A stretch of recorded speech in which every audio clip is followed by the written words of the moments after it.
The rifle was already in Caleb Rourke's hand before the second knock came. Nobody traveled the wasteland on Christmas Eve.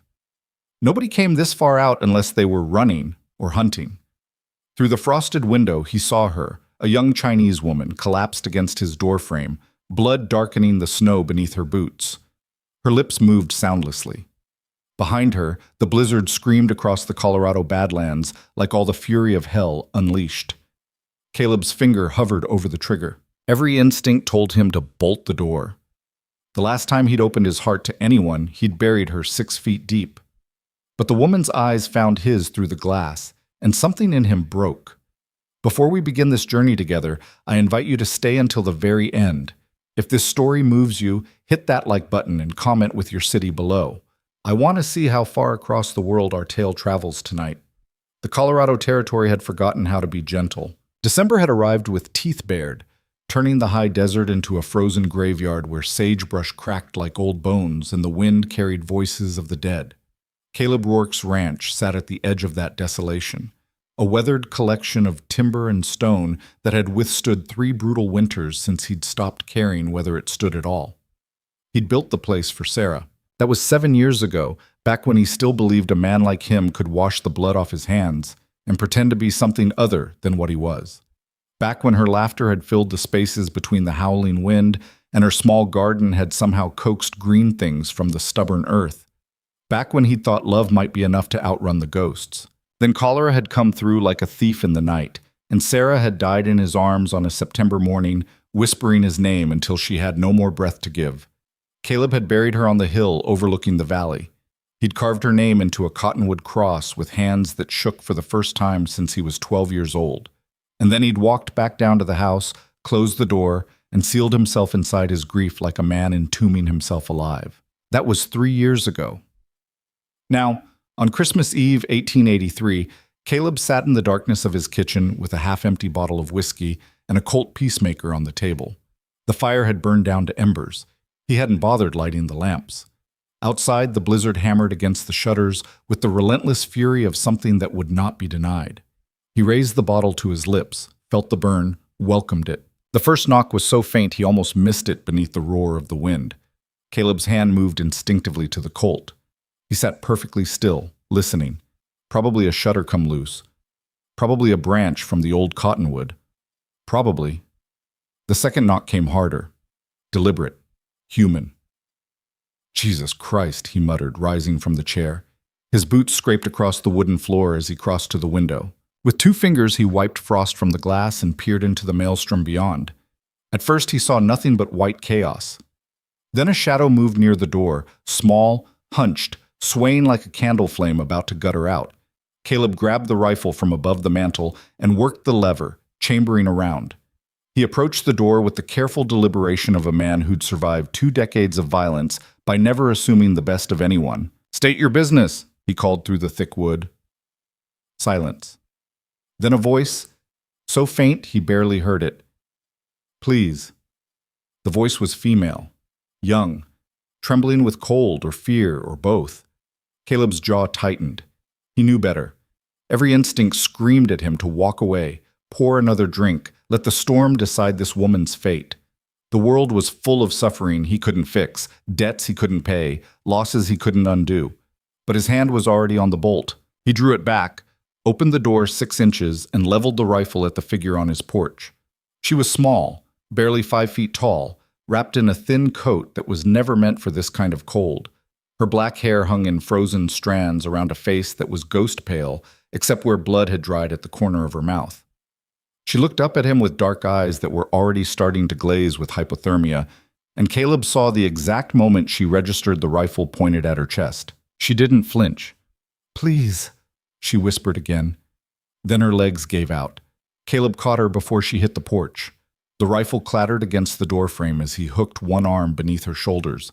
And Christ, she weighed nothing, like catching a shadow. Her skin was ice against his palm. "Damn it," he hissed, kicking the door wide and hauling her inside. He laid her on the floor near the dying fire, then slammed the door against the storm and shot the bolt home. For a moment he stood there breathing hard, staring down at the unconscious woman bleeding on his floor, and wondering what in the hell he'd just done. Her coat had fallen open. Beneath it, she wore the remnants of what might have once been a silk dress, now torn and filthy. Her hands were wrapped in strips of cloth that had soaked through with blood. Around her waist, tied with fraying rope, was a small leather pouch. Caleb knelt beside her and pressed 2 fingers to her throat. Her pulse was there, faint and fast like a bird's. Alive then. For now. He'd seen plenty of death, more than any man should. And he'd stopped asking himself why years ago, stopped pretending there were reasons or justice or any goddamn meaning to who lived and who didn't. But looking at this woman's face, still and pale in the firelight, he felt something stir in the emptiness where his heart used to be, something that felt dangerously close to responsibility. You picked the wrong night, he told her quietly, and the wrong man. But even as he said it, he was already moving. Caleb built up the fire first, feeding it split logs until the flames roared back to life, and heat began to push the cold from the room. Then he heated water, gathered clean cloth, and fetched the medical kit from the shelf, the same one he'd used on Sarah that last terrible week. The woman's breathing had steadied, but she hadn't woken. Caleb worked quickly and methodically, peeling away the frozen layers of her clothing with the clinical detachment of a man who'd patched bullet wounds in the dark and stitched knife cuts by campfire light. The worst injury was a deep gash along her left side, just above the ribs. It looked like a knife wound, maybe 3 days old, already starting to fester.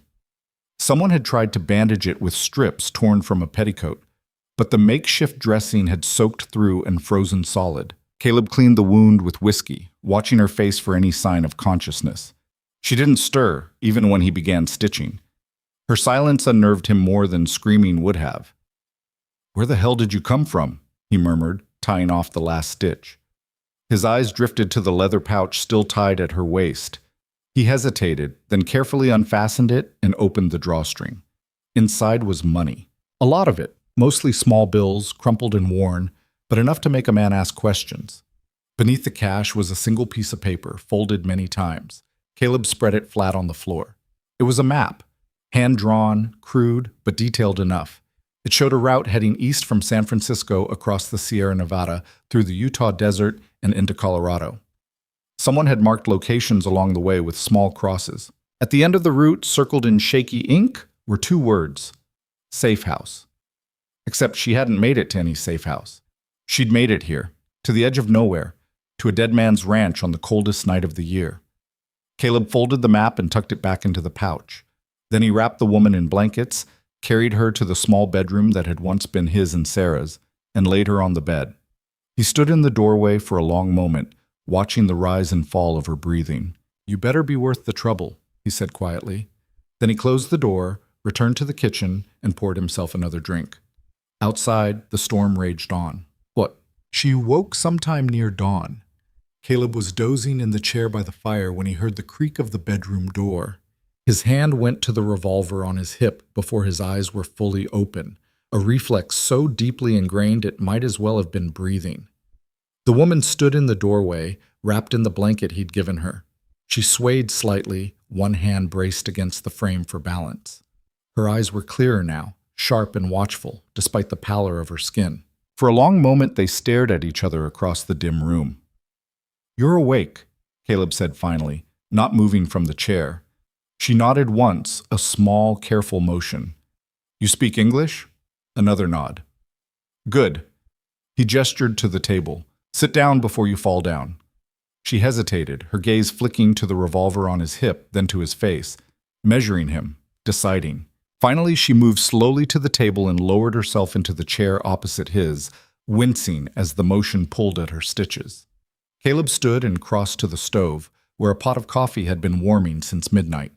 He poured 2 tin cups and set one in front of her. She wrapped both hands around it, but didn't drink, just stared into the dark liquid as if reading something there. "You got a name?" Caleb asked. "Maylin." Her voice was soft, accented, but steady.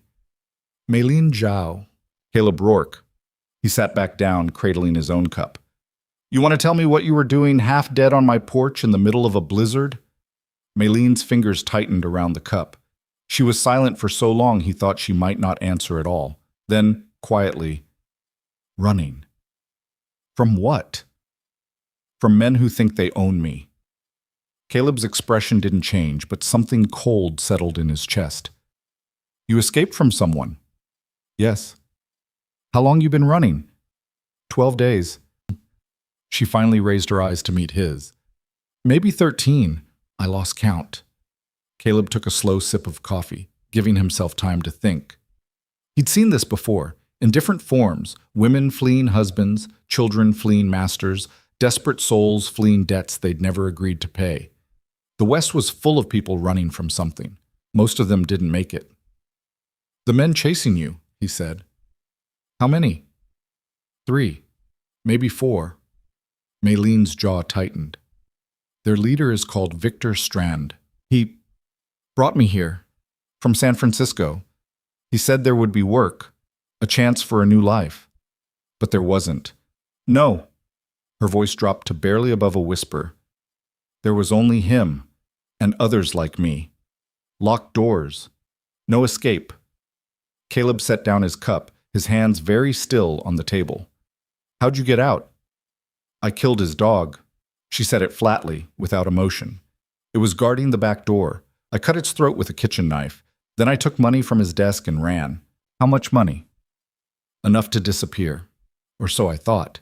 A bitter smile ghosted across her lips. But you cannot disappear when there is nowhere to hide. Caleb studied her face, the set of her jaw, the hardness in her eyes. This was not a woman who'd given up. This was a woman who'd clawed her way out of hell and kept running even when her body was screaming at her to stop. He recognized that look. He'd seen it in the mirror often enough. The wound in your side, he said. Knife? Yes. One of his men caught me outside Fort Bridger. I fought. He cut me. I got away. She touched her ribs gingerly. You stitched it. You're lucky it didn't kill you. Luck had nothing to do with it. Maylene's eyes were steady on his. I did not come this far to die in the snow. Despite himself, Caleb felt the corner of his mouth twitch. No, I don't suppose you did. She looked around the room then, taking in the bare walls, the single lantern, the cold stove, the rifle above the mantel. You live here alone? It wasn't a question, but Caleb answered anyway. Yeah. Why? Because I want to. Maylene tilted her head slightly, studying him the way she might study a puzzle. You do not seem like a man who wants anything. Caleb's expression hardened. You don't know a damn thing about me. No, she agreed quietly, but I know what it looks like when someone has stopped living. I have seen it before. In mirrors. The words hung in the air between them like smoke. Caleb stood abruptly, his chair scraping against the floor. Storm should break by midday. You can rest here until then. After that, you'll need to move on. Maylene watched him cross to the window and stare out at the wall of white beyond. Where would I go? Anywhere but here. Why? Because this ranch is the end of the line, Miss Zhao. Nothing here but ghosts and bad memories. You want a new life, you're going to have to find it somewhere else. And if I cannot find it? Caleb didn't turn around.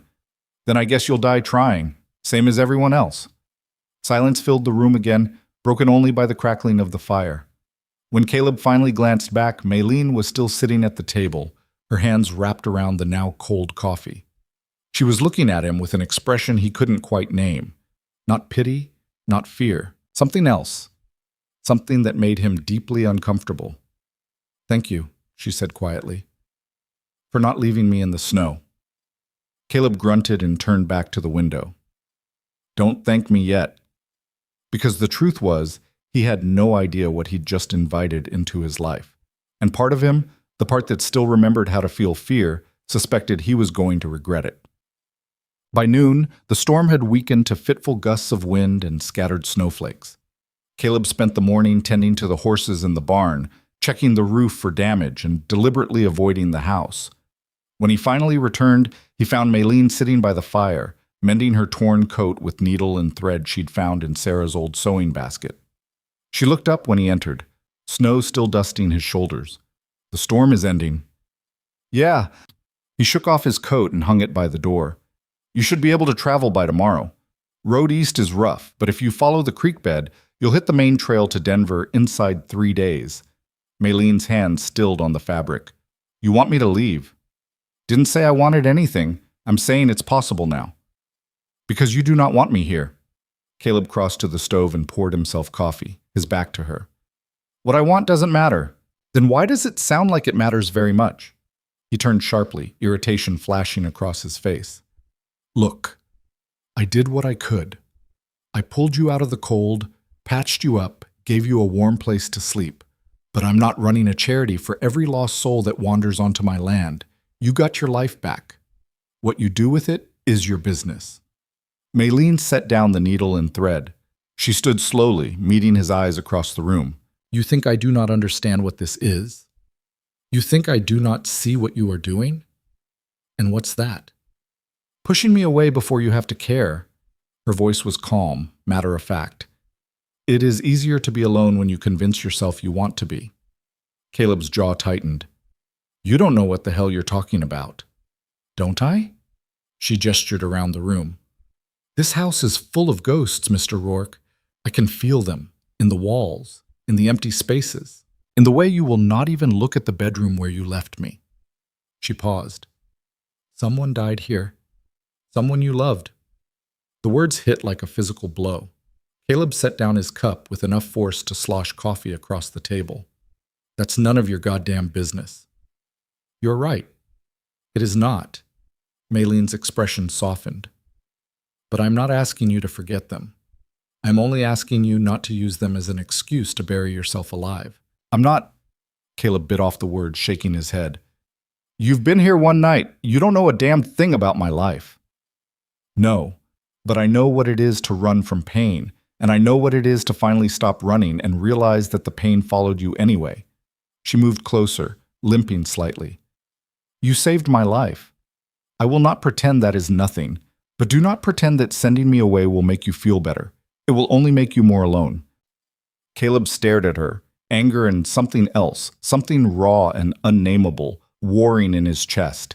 He wanted to argue, to shout, to order her out into the snow and slam the door behind her. But the words wouldn't come, because she was right, and that terrified him more than anything had in years. I'll make you a deal, Maylene said quietly. Let me stay until I am strong enough to travel safely. I will not ask you for anything more than shelter. I will earn my keep, and when the time comes, I will leave without asking you to care that I am gone. Caleb turned away, his hands gripping the edge of the table. Every instinct told him to refuse, to protect what little was left of himself by keeping this woman at arm's length until she disappeared back into the wilderness like a fever dream. But when he opened his mouth, what came out was, 1 week. 1 week, Maylene agreed. You stay out of my way. You don't touch anything that isn't yours. And when the week's up, you're gone. Understood. Caleb nodded once, then grabbed his coat and headed for the door. Where are you going? Maylene asked. Somewhere you're not.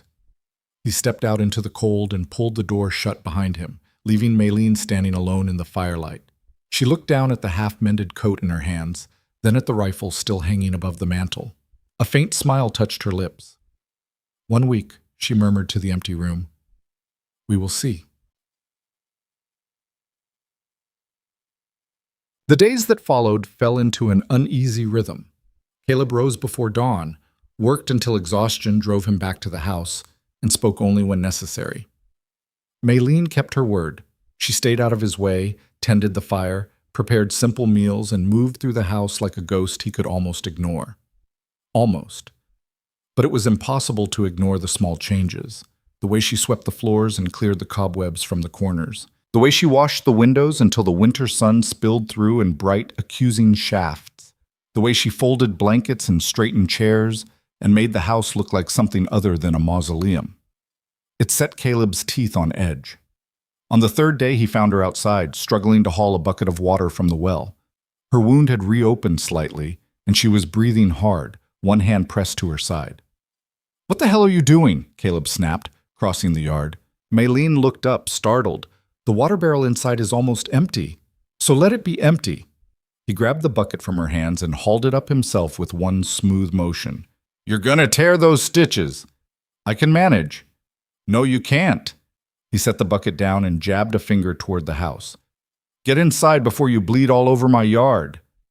Maylene's eyes flashed with something that might have been anger or amusement. He couldn't tell which.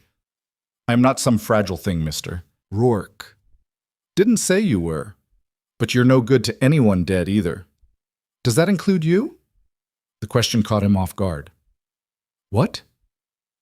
Am I of any use to you?" Maylene asked quietly. "Or am I simply an inconvenience you are counting the days until you can be rid of?" Caleb opened his mouth, then closed it again. He picked up the bucket and started toward the house. "Just get inside." She followed him, limping slightly. When they reached the porch, she stopped. "You know, where I come from, silence is considered a sign of wisdom. But here, I think it is only a way to avoid the truth." Caleb set down the bucket and turned to face her. "And what truth is that? That you are afraid?" "Of what?" "Of everything." Maylene met his eyes without flinching. "Of letting someone see you, of being disappointed, of discovering that you are still capable of feeling something other than grief." The words struck too close to home. Caleb's hands curled into fists at his sides. "You've got a lot of nerve." "Yes, I do." She smiled faintly. "It is how I am still alive." Before he could respond, she turned and walked into the house, leaving him standing alone on the porch, with the wind howling through the eaves and the weight of her words settling heavy in his chest. That night, Caleb sat by the fire long after Maylene had gone to bed. He stared into the flames and tried to remember the last time anyone had spoken to him like that, without fear, without pity, without the careful distance people kept from men like him. Sarah used to talk to him that way, before the sickness, before the silence. He poured another drink and watched the fire burn low. 1 week, he reminded himself. Then she'd be gone, and everything would go back to the way it was. Quiet, safe, empty. The thought should have comforted him. Instead, it felt like staring into his own grave. On the 5th day, Maylene asked if she could see Sarah's garden. Caleb had been chopping wood behind the house when she appeared, bundled in her mended coat, her breath fogging in the cold air.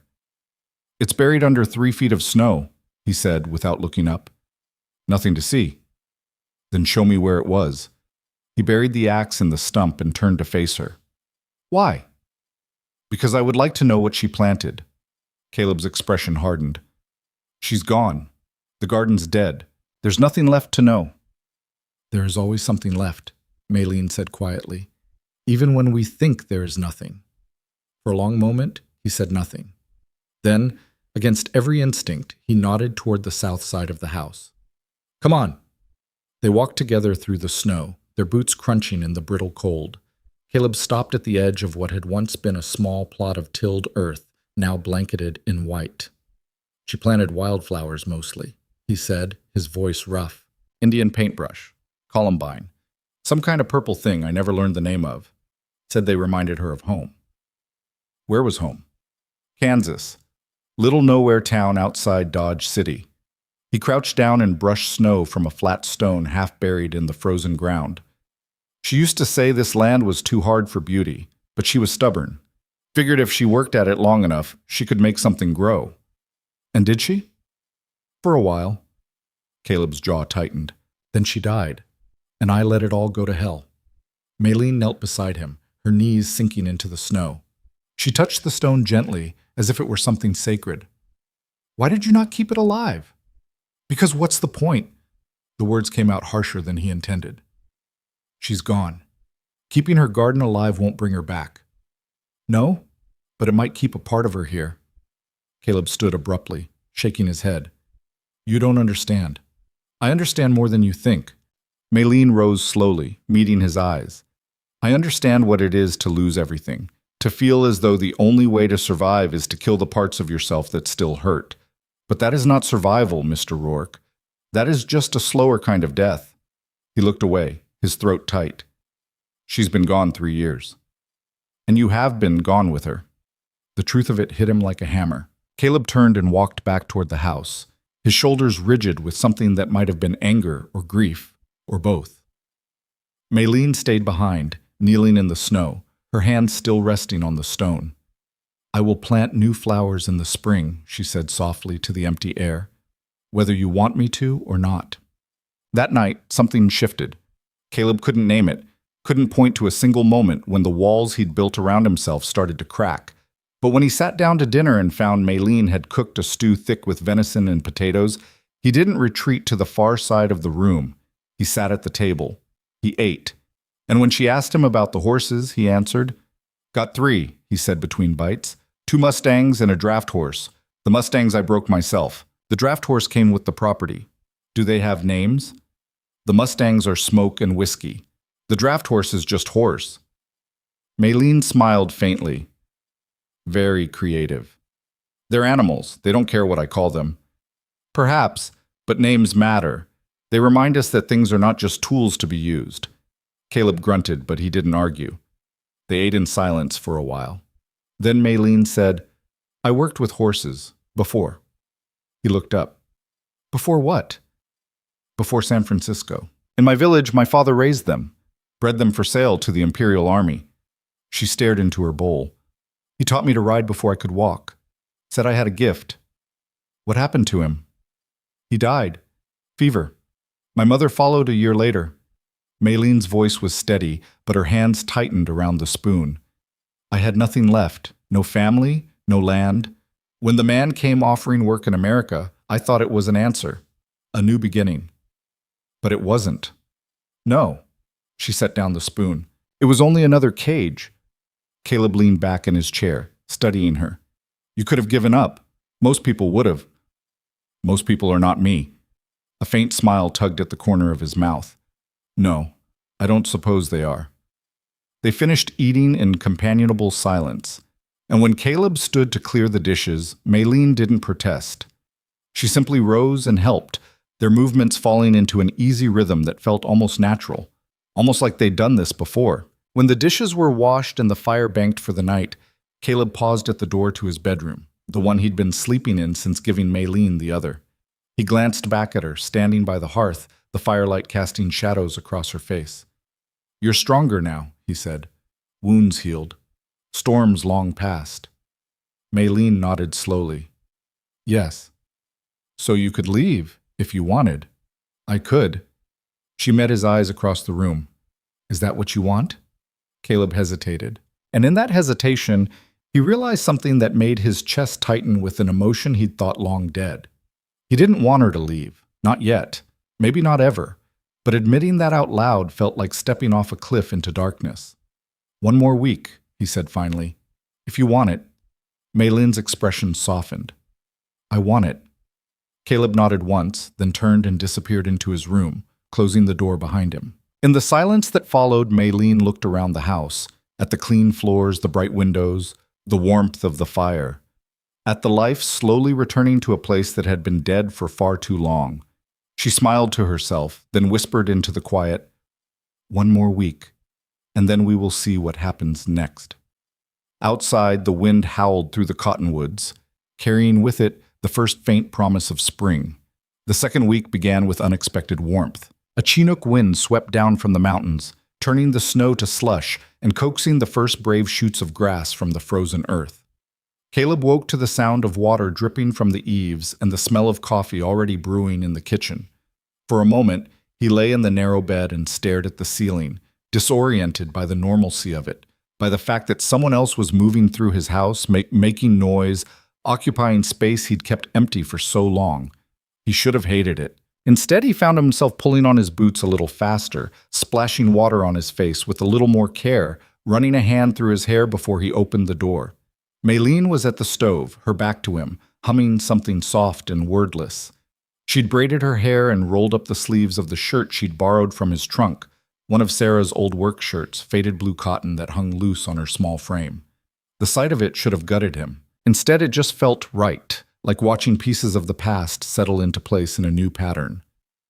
"Morning," he said, his voice rough with sleep. She glanced over her shoulder and smiled. "Good morning. I made eggs, and there is bacon if you want it." "You didn't have to do that." "I know, but I wanted to." She set a plate in front of him as he sat down. "Besides, you fed me for a week. It seemed only fair." Caleb picked up his fork, studying the food with an expression caught somewhere between gratitude and suspicion. "You're settling in. Is that a problem?" "Didn't say it was." "But you think it might be." He cut into the eggs, watching the yolk bleed across the plate. I think people have a way of getting comfortable right before everything falls apart. Maylene sat down across from him with her own plate. And you think things will fall apart. They always do. Not always, she said quietly. Sometimes they just change, and change feels like falling apart when you are not ready for it. Caleb ate in silence, chewing slowly, turning her words over in his mind. Finally, he said, "You got any plans for after this week?" After? When you leave. Where you're headed. Maylene's fork paused halfway to her mouth. She set it down carefully. I had not thought that far ahead. You should. Winter's breaking. Roads will be clear soon. If those men are still looking for you, they'll be moving too. Do you think they are still looking? Men like that don't give up easy. Caleb's jaw tightened. You took their property, at least that's how they see it, and you took their money. That's two kinds of insult they won't forgive. Then what do you suggest I do? Get as far from here as possible. Denver, maybe. Or further, California. Someplace big enough to disappear. Maylene tilted her head, watching him with those dark, measuring eyes. And if I do not want to disappear? Then you're a fool. Perhaps. She picked up her fork again, her voice light. But I have been a fool before. It has not killed me yet. Despite himself, Caleb almost smiled. You got a hell of a lot of nerve, you know that. So you have mentioned. They finished breakfast in silence. Afterward, Maylene washed the dishes while Caleb tended to the horses. But as he was heading out the door, she called after him, Mr. Rourke? He stopped, one hand on the frame. Yeah? If you do not mind, I would like to help with the horses today, if the offer is still open. Caleb hesitated, then he nodded once. Be at the barn in 10 minutes, and wear boots that don't leak. Maylene's face lit up with something that looked dangerously close to joy. Caleb turned away quickly before she could see the expression on his own face, and headed into the bright, melting morning. She was good with the horses, better than good. Caleb watched from the corner of the barn as Maylene moved through the stalls with quiet confidence, murmuring to each animal in a language he didn't understand, but that seemed to calm them instantly. Smoke, the black Mustang with a mean streak a mile wide, nuzzled her hand like a kitten. Whiskey, the skittish bay, stood perfectly still as she checked his hooves. You weren't lying, Caleb said, leaning against the post. You do have a gift. Maylene glanced up, her hand still gentle on Whiskey's leg. My father used to say that horses can sense fear. If you approach them with doubt, they will doubt you. But if you approach them with respect, they will give you everything. Sounds like a smart man. He was. She released Whiskey's hoof and straightened, brushing dust from her hands. He also used to say that the same is true of people, but people are more complicated. They lie. They hide. They build walls to keep others out. Caleb's expression darkened. You saying I built walls? I am saying we all build walls, Mr. Rourke. The question is whether we build them to protect ourselves or to punish ourselves. He turned away, grabbing a pitchfork. I don't need a damn philosophy lesson. No, you need a friend. Maylene's voice was soft but firm. But you are too afraid to admit it. Caleb drove the pitchfork into a bale of hay with more force than necessary. I've got work to do. You can help or you can stand there psychoanalyzing me. Your choice. Maylene smiled faintly and picked up a brush. I will help. They worked together for the next 2 hours, mucking stalls and hauling water and spreading fresh hay. It was hard, physical labor, and by the time they finished, both of them were sweating despite the cool air. But there was a rhythm to it, an ease that came from two people moving in sync without needing to fill the silence with words. When they finally stepped out of the barn into the midday sun, Caleb wiped his brow and looked at Maylene. Her face was flushed, her braid coming loose, her borrowed shirt streaked with dirt. She looked alive in a way he hadn't seen before, less like a ghost and more like a woman who belonged somewhere. You did good, he said gruffly. Thank you. You want to do it again tomorrow? Maylene's smile widened. I would like that. Caleb nodded and turned toward the house. But before he could take more than a few steps, Maylene spoke again. Mr. Rourke? What? Why do you keep calling me Miss Zhao? We have been living in the same house for nearly 2 weeks. I think you can use my name." He stopped, his back still to her. For a long moment he didn't answer. Then quietly, "Maylene." "Yes?" "Nothing, just practicing." He walked away before she could respond, leaving her standing in the sunlight with a smile playing at the corners of her mouth.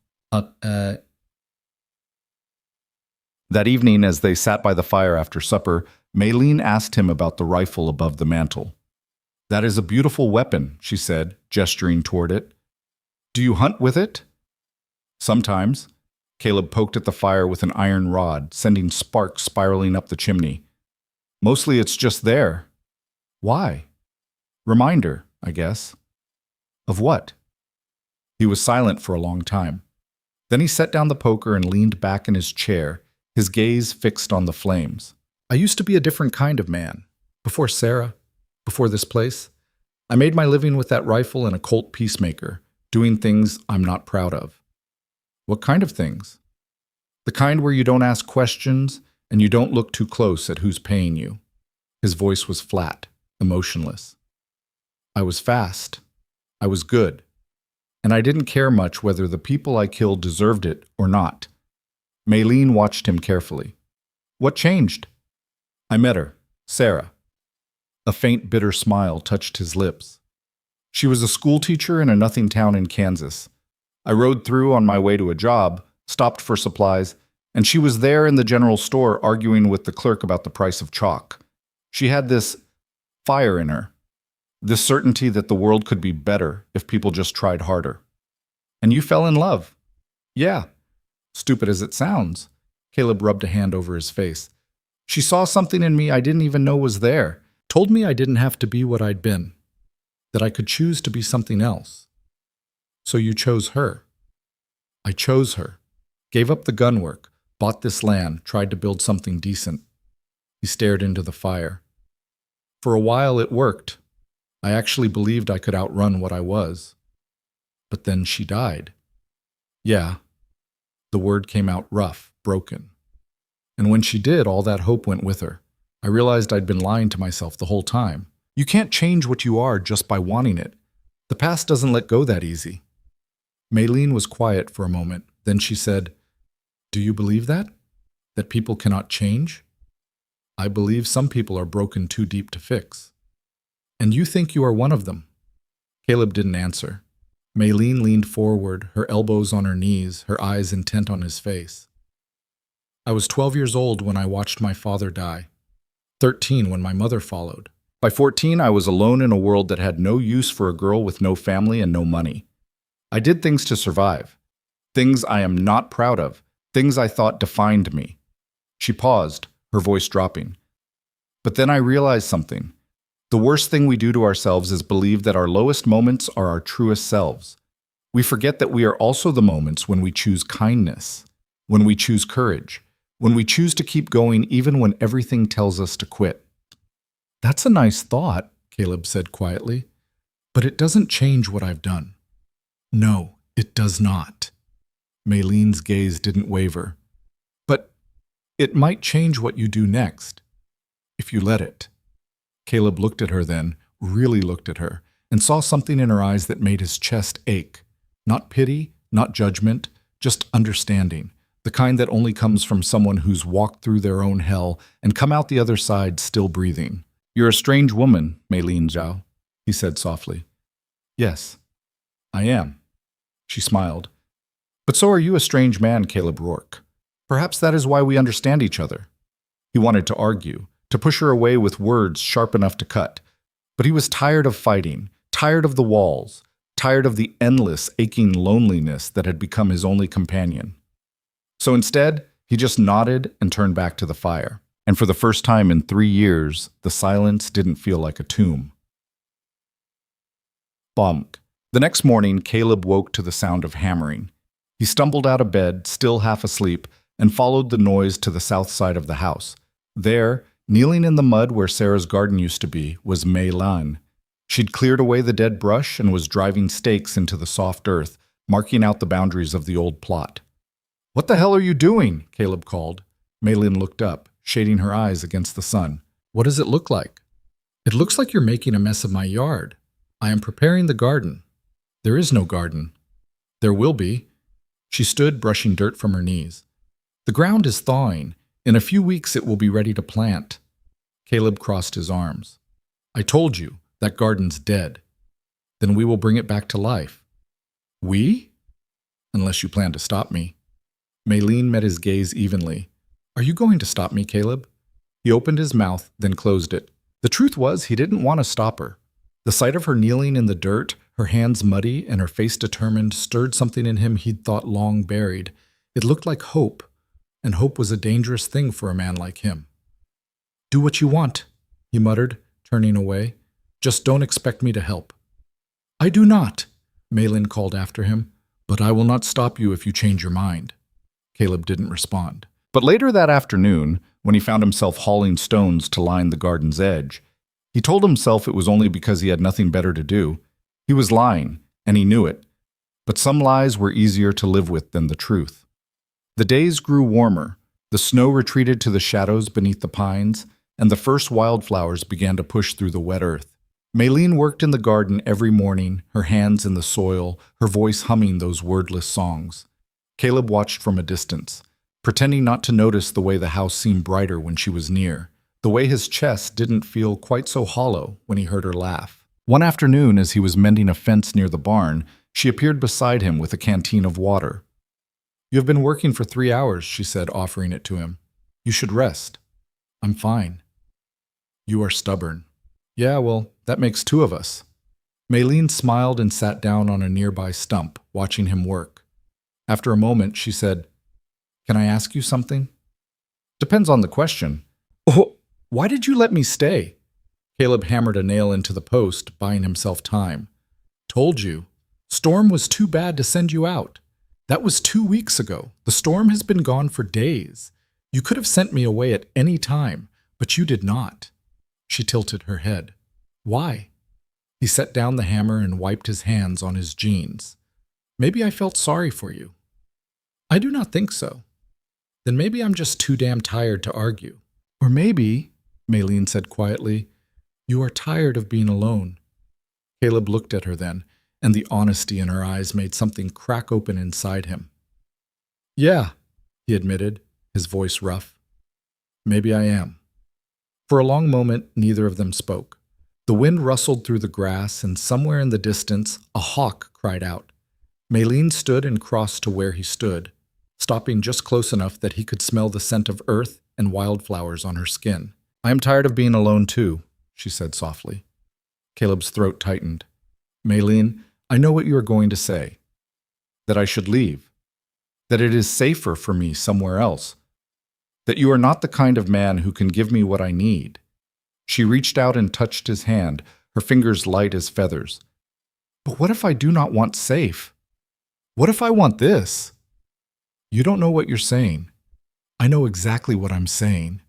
Her eyes searched his face. I am saying that I see you, Caleb Rourke. Not the man you were, not the ghosts you carry, just you. And I am not afraid. He stared at her, his heart pounding in his chest. Every instinct told him to pull away, to protect her from the violence and darkness that still lived inside him.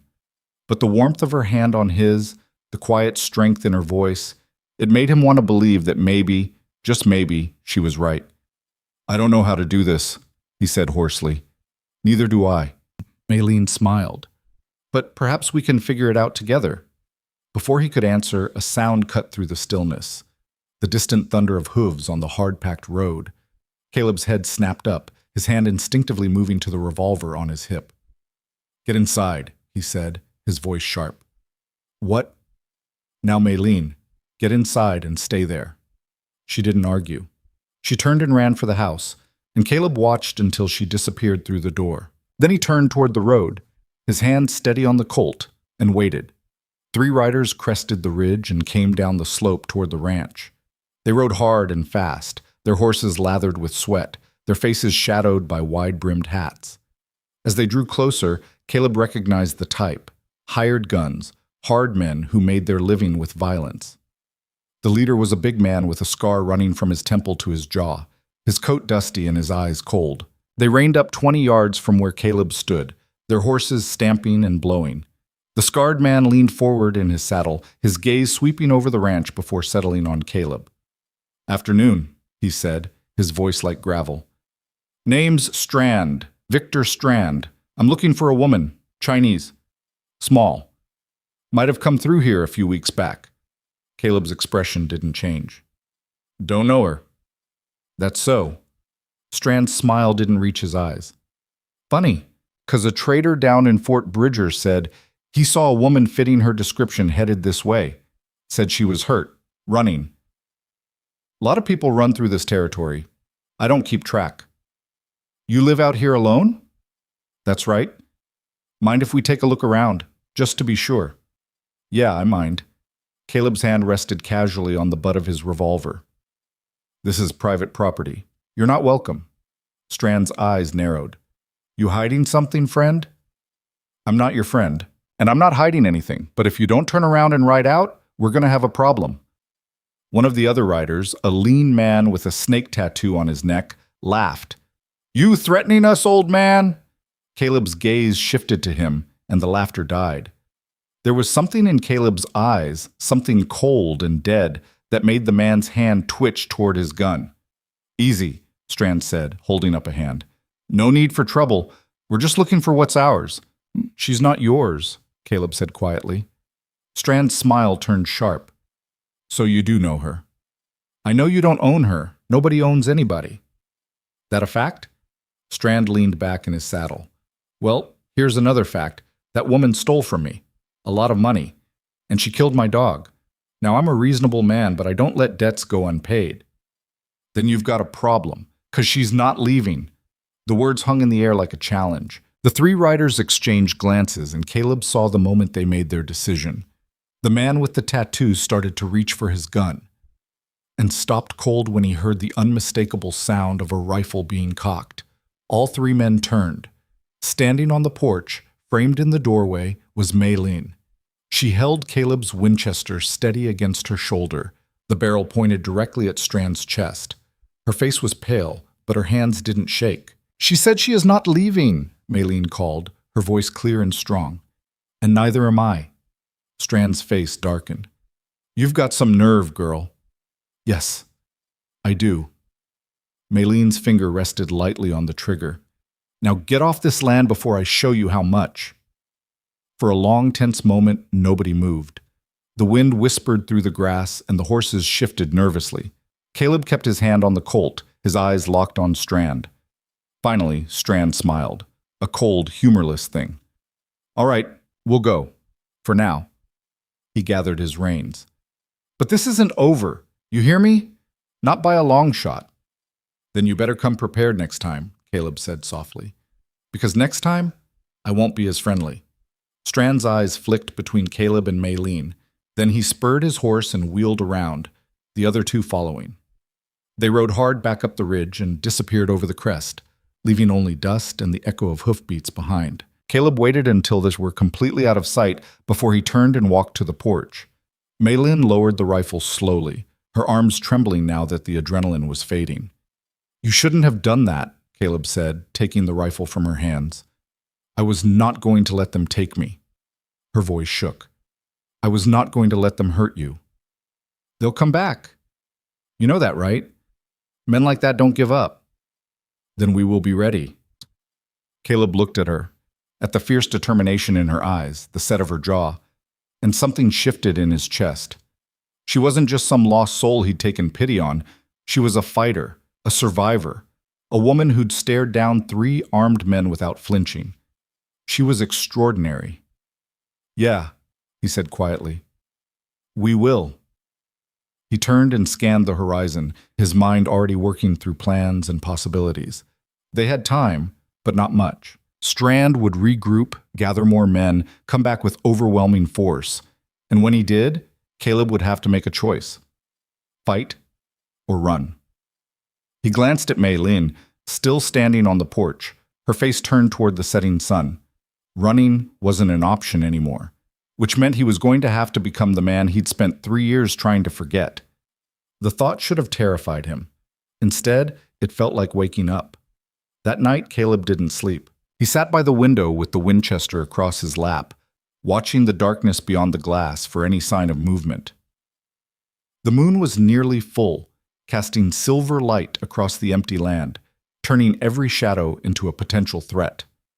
His mind worked through scenarios, calculating angles and distances, remembering skills he'd hoped never to use again.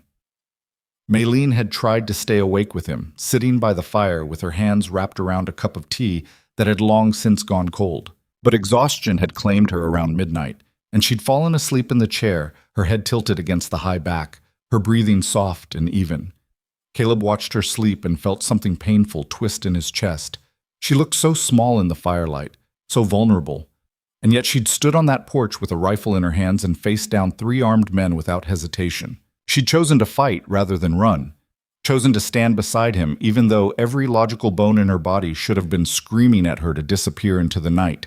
She was either the bravest woman he'd ever met or the most foolish, probably both. Around 3 in the morning, he stood and crossed to where she slept. He lifted her gently, careful not to wake her, and carried her to the bedroom. She stirred against his chest, murmuring something in a language he didn't understand, but didn't wake. He laid her on the bed and pulled the quilt over her shoulders, then stood looking down at her for a long moment. "I'm sorry," he whispered to the darkness. "I should have sent you away when I had the chance. Now it's too late." But even as he said it, he knew he didn't mean it. Having her here, in this house, breathing life back into rooms that had been dead for years, it felt like being given a second chance at something he'd thought was lost forever. He just hoped he wouldn't get her killed for it. Caleb returned to the window and resumed his vigil, the weight of the rifle a familiar comfort in his hands. Outside, the wind moved through the cottonwoods like whispered warnings, and the shadows stretched long across the frozen earth. Somewhere out there, Victor Strand was planning his next move, and Caleb was preparing for war. Morning came with frost on the windows and smoke rising from distant hills. Caleb stood on the porch, scanning the horizon with narrowed eyes. The smoke worried him. It was too early in the season for brush fires, which meant someone was camping, and the only people who'd have reason to camp within sight of his ranch were people he didn't want anywhere near it. Maylene emerged from the house wrapped in a shawl, her hair still loose around her shoulders. She stood beside him, following his gaze to the thin line of smoke against the pale sky. "They're watching us," she said quietly. "Yeah. How many do you think?" "Hard to say. Could be 3, could be a dozen." Caleb's jaw tightened. Strand's got money. He can hire as many guns as he needs. "What will we do?" "We prepare." He turned to face her. "I need you to listen to me very carefully. If they come, if shooting starts, I want you to take whiskey and ride east. Don't stop. Don't look back. There's a town called Copper Ridge about 30 miles from here. Find the sheriff. Tell him what happened." Maylene's eyes flashed. "I am not leaving you. You are if I tell you to." "No." She stepped closer, her voice firm. "You do not get to decide this for me, Caleb. I will not run while you fight alone." "Damn it, Maylene. I can shoot. You saw that yesterday. I can reload. I can fight." Her hands curled into fists at her sides. "What I cannot do is leave you here to die because you think you are protecting me.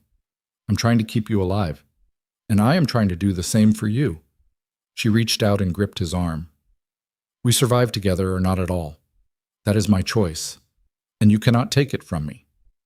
Caleb stared at her, frustration and something that felt dangerously close to admiration warring in his chest. She was stubborn as hell and twice as fearless, and part of him wanted to shake her until she saw sense.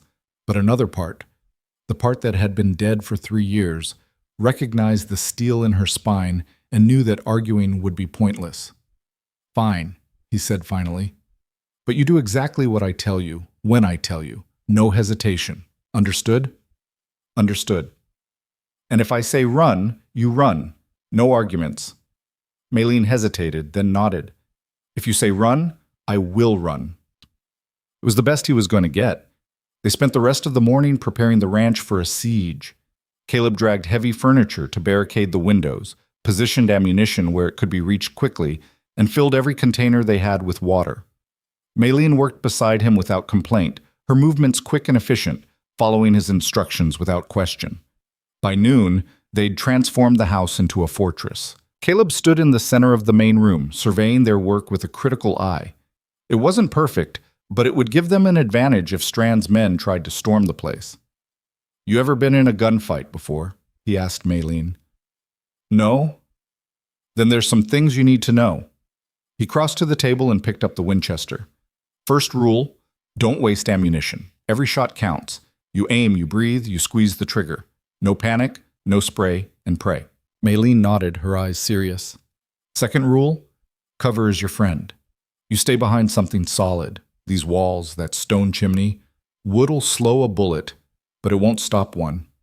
Stone will." "What is the third rule?" Caleb met her eyes. "If I go down, you don't try to save me. You take the horse and you ride. You hear me? You ride and you don't look back."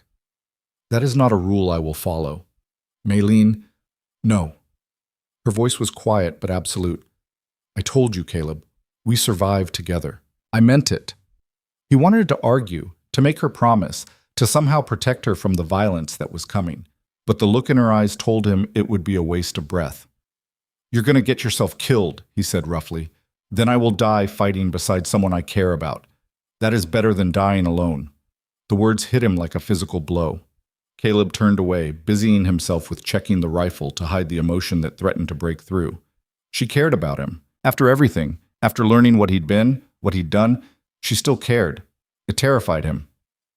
"We should eat," he said, his voice tight. "Might be a long night." Maylene didn't move.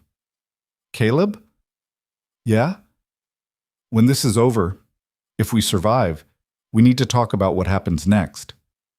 "One crisis at a time, Maylene." "That is not an answer." "It's the only one I've got right now." She was quiet for a moment, then nodded. "All right, but we will talk. I promise you that." Caleb didn't answer. He couldn't, because the truth was, he had no idea what would happen after this. If they survived, and that was a big if, everything would change. The life he'd carved out for himself, the carefully maintained isolation, the walls he'd built between himself and the rest of the world, all of it was already crumbling. And he didn't know if that terrified him or gave him hope. Maybe both. They came at dusk. Caleb spotted them first. 6 riders approaching from the north, moving slow and deliberate across the open ground. He'd been expecting more, but 6 was plenty. Strand rode at the front, his scarred face grim beneath the brim of his hat. The others fanned out behind him, rifles resting across their saddles, their eyes scanning the ranch for weaknesses. "Positions," Caleb said quietly. Maylene moved without hesitation, taking up her spot behind the stone chimney with the Winchester. Caleb positioned himself at the front window, the Colt in one hand and a loaded revolver on the sill beside him. His heart was steady, his breathing calm. This was familiar territory. The moment before violence, when time seemed to slow and everything became crystalline and clear. The riders stopped 50 yards out, just beyond easy rifle range. Strand raised one hand, and the others fell still. "Rourke!" Strand's voice carried across the distance. "We can do this easy or we can do this hard. Your choice." Caleb didn't answer. "I know she's in there, and I know you think you're protecting her, but you're just one man, Rourke. One tired old gunfighter who should have stayed retired." Strand leaned forward in his saddle. "Last chance. Send her out and we ride away. You've got my word." "Your word's not worth shit," Caleb called back. Strand's smile was visible even at this distance. "Fair enough. Then we'll do it the hard way." He gestured to his men. 3 of them dismounted and began moving toward the house, using the barn and outbuildings for cover. The other 2 stayed mounted, rifles ready, covering their advance. Caleb tracked their movements, his finger resting lightly on the trigger. "Wait for them to get closer," he said to Maylene. "And remember, breathe, aim, squeeze." "I remember." The first man broke cover, sprinting toward a water trough 20 yards from the house. Caleb let him reach it, let him think he was safe. Then he aimed and fired.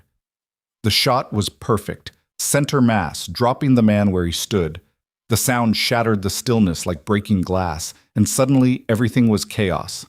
The other 2 men opened fire, bullets slamming into the walls and splintering the wooden shutters. Caleb ducked behind the stone frame, returned fire, and heard Maylene's Winchester crack from across the room. One of the mounted men screamed and toppled from his horse. "Good shot," Caleb shouted. "I'm trying not to think about it." The second man reached the porch, kicking at the door. Caleb put 2 rounds through the heavy wood, and the kicking stopped. He heard a body hit the boards, then silence. 3 down, 3 to go. But Strand was smarter than his men. Instead of charging blindly, he'd pulled back, using the barn as cover while his remaining men circled around to find a different angle of attack. Caleb saw the movement, saw what they were planning. "They're going for the back door," he said. "Can you cover it?" "Yes." Maylin moved quickly, positioning herself where she could see both the back entrance and the side window. Caleb stayed at the front, watching Strand's position. The big man was still mounted, still directing his men, but making no move to advance himself. A coward, then, or just smart enough to let others die first. The attack on the back door came fast, 2 men rushing it simultaneously, trying to overwhelm with speed. Mayleen fired twice, the reports deafening in the enclosed space. 1 man went down immediately. The other made it to the door, threw his shoulder against it.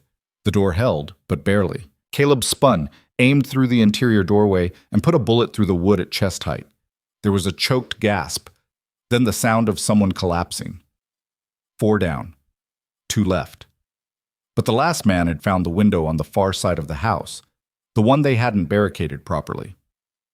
Glass shattered, and suddenly he was climbing through, a knife between his teeth and a revolver in his hand. "Caleb!" Mayleen screamed. Caleb turned, but he was too far away, the angle all wrong. The man raised his gun, pointing it directly at Mayleen. Time seemed to stop. Then Mayleen did something that would stay with Caleb for the rest of his life. Instead of freezing, instead of waiting to die, she threw herself forward, grabbed the iron poker from beside the fireplace, and swung it in a vicious arc. The heavy metal caught the man across the temple with a sickening crack. He dropped like a stone, the gun clattering from his hand. Mayleen stood over him, breathing hard, the poker still raised. She was shaking, her face pale, but her eyes were fierce. 5, she whispered. Caleb crossed to her in 3 strides and pulled her back from the window. "You all right?" "I think so." "You sure?" "Ask me later." Her voice was unsteady, but determined. "Where is Strand?" Caleb moved back to the front window and peered out. The yard was empty. No movement, no sound except the nervous whinnying of the abandoned horses. "He ran," Caleb said, disbelief coloring his voice. "The bastard actually ran." "Are you certain?" "Yeah, he's gone." Caleb lowered his gun, adrenaline still singing through his veins. He sent his men to die while he saved his own skin. Maylin sagged against the wall, the poker slipping from her fingers. "Is it over?" "For now." Caleb holstered the Colt and turned to face her. "But he'll come back. Men like that don't forgive being humiliated. Then we will be ready again." He looked at her, at this small woman who'd just killed a man to save his life, who stood in the wreckage of a gunfight without breaking, who chose to stay when any sane person would have run, and felt something shift in his chest, something fundamental. "You saved my life," he said quietly. "You saved mine first. I was simply returning the favor." "That's not how it works." "Then how does it work?" Caleb crossed the distance between them and cupped her face in his hands. She looked up at him, her eyes wide, her lips parted in surprise. "Like this," he said, and kissed her. For a moment she froze. Then she melted against him, her arms winding around his neck, her lips soft and warm against his. The kiss tasted like smoke and fear and something sweeter, something that felt dangerously like hope. When they finally broke apart, both of them breathing hard, Mayleen touched her fingers to her lips and smiled. "That is a much better answer," she whispered. Despite everything, despite the bodies in the yard and the blood on his hands and the danger still lurking in the darkness, Caleb found himself smiling back. "Yeah," he said. "I guess it is." They spent the rest of the night cleaning up the aftermath. Caleb dragged the bodies away from the house and covered them with canvas, figuring he'd deal with burial come morning. Mayleen washed the blood from the floor with steady hands, her face pale but composed. Neither of them spoke much. There wasn't much to say. By the time the sky began to lighten in the east, they were both exhausted. They sat together by the fire, shoulders touching, watching the flames burn low. "I killed a man tonight," Maylene said softly. "Yeah. I thought I would feel different, guilty, perhaps, or afraid, but I just feel empty." Caleb was quiet for a long moment. Then he said, "The guilt comes later. Right now you're in shock. Your body's still trying to process what happened. How do you live with it? The knowing?" "You don't. Not really." He stared into the fire. "You just learn to carry it. Some days are heavier than others." Maylene leaned her head against his shoulder. "I am sorry you had to become that man again. I know you did not want to." "I didn't have a choice." "There is always a choice. Not when it comes to protecting what matters." He turned to look at her. "You matter, Maylene, more than you know." Her eyes glistened in the firelight. "You matter to me too, Caleb. That is why I will not leave, not now, not ever, if you will have me." The words should have terrified him.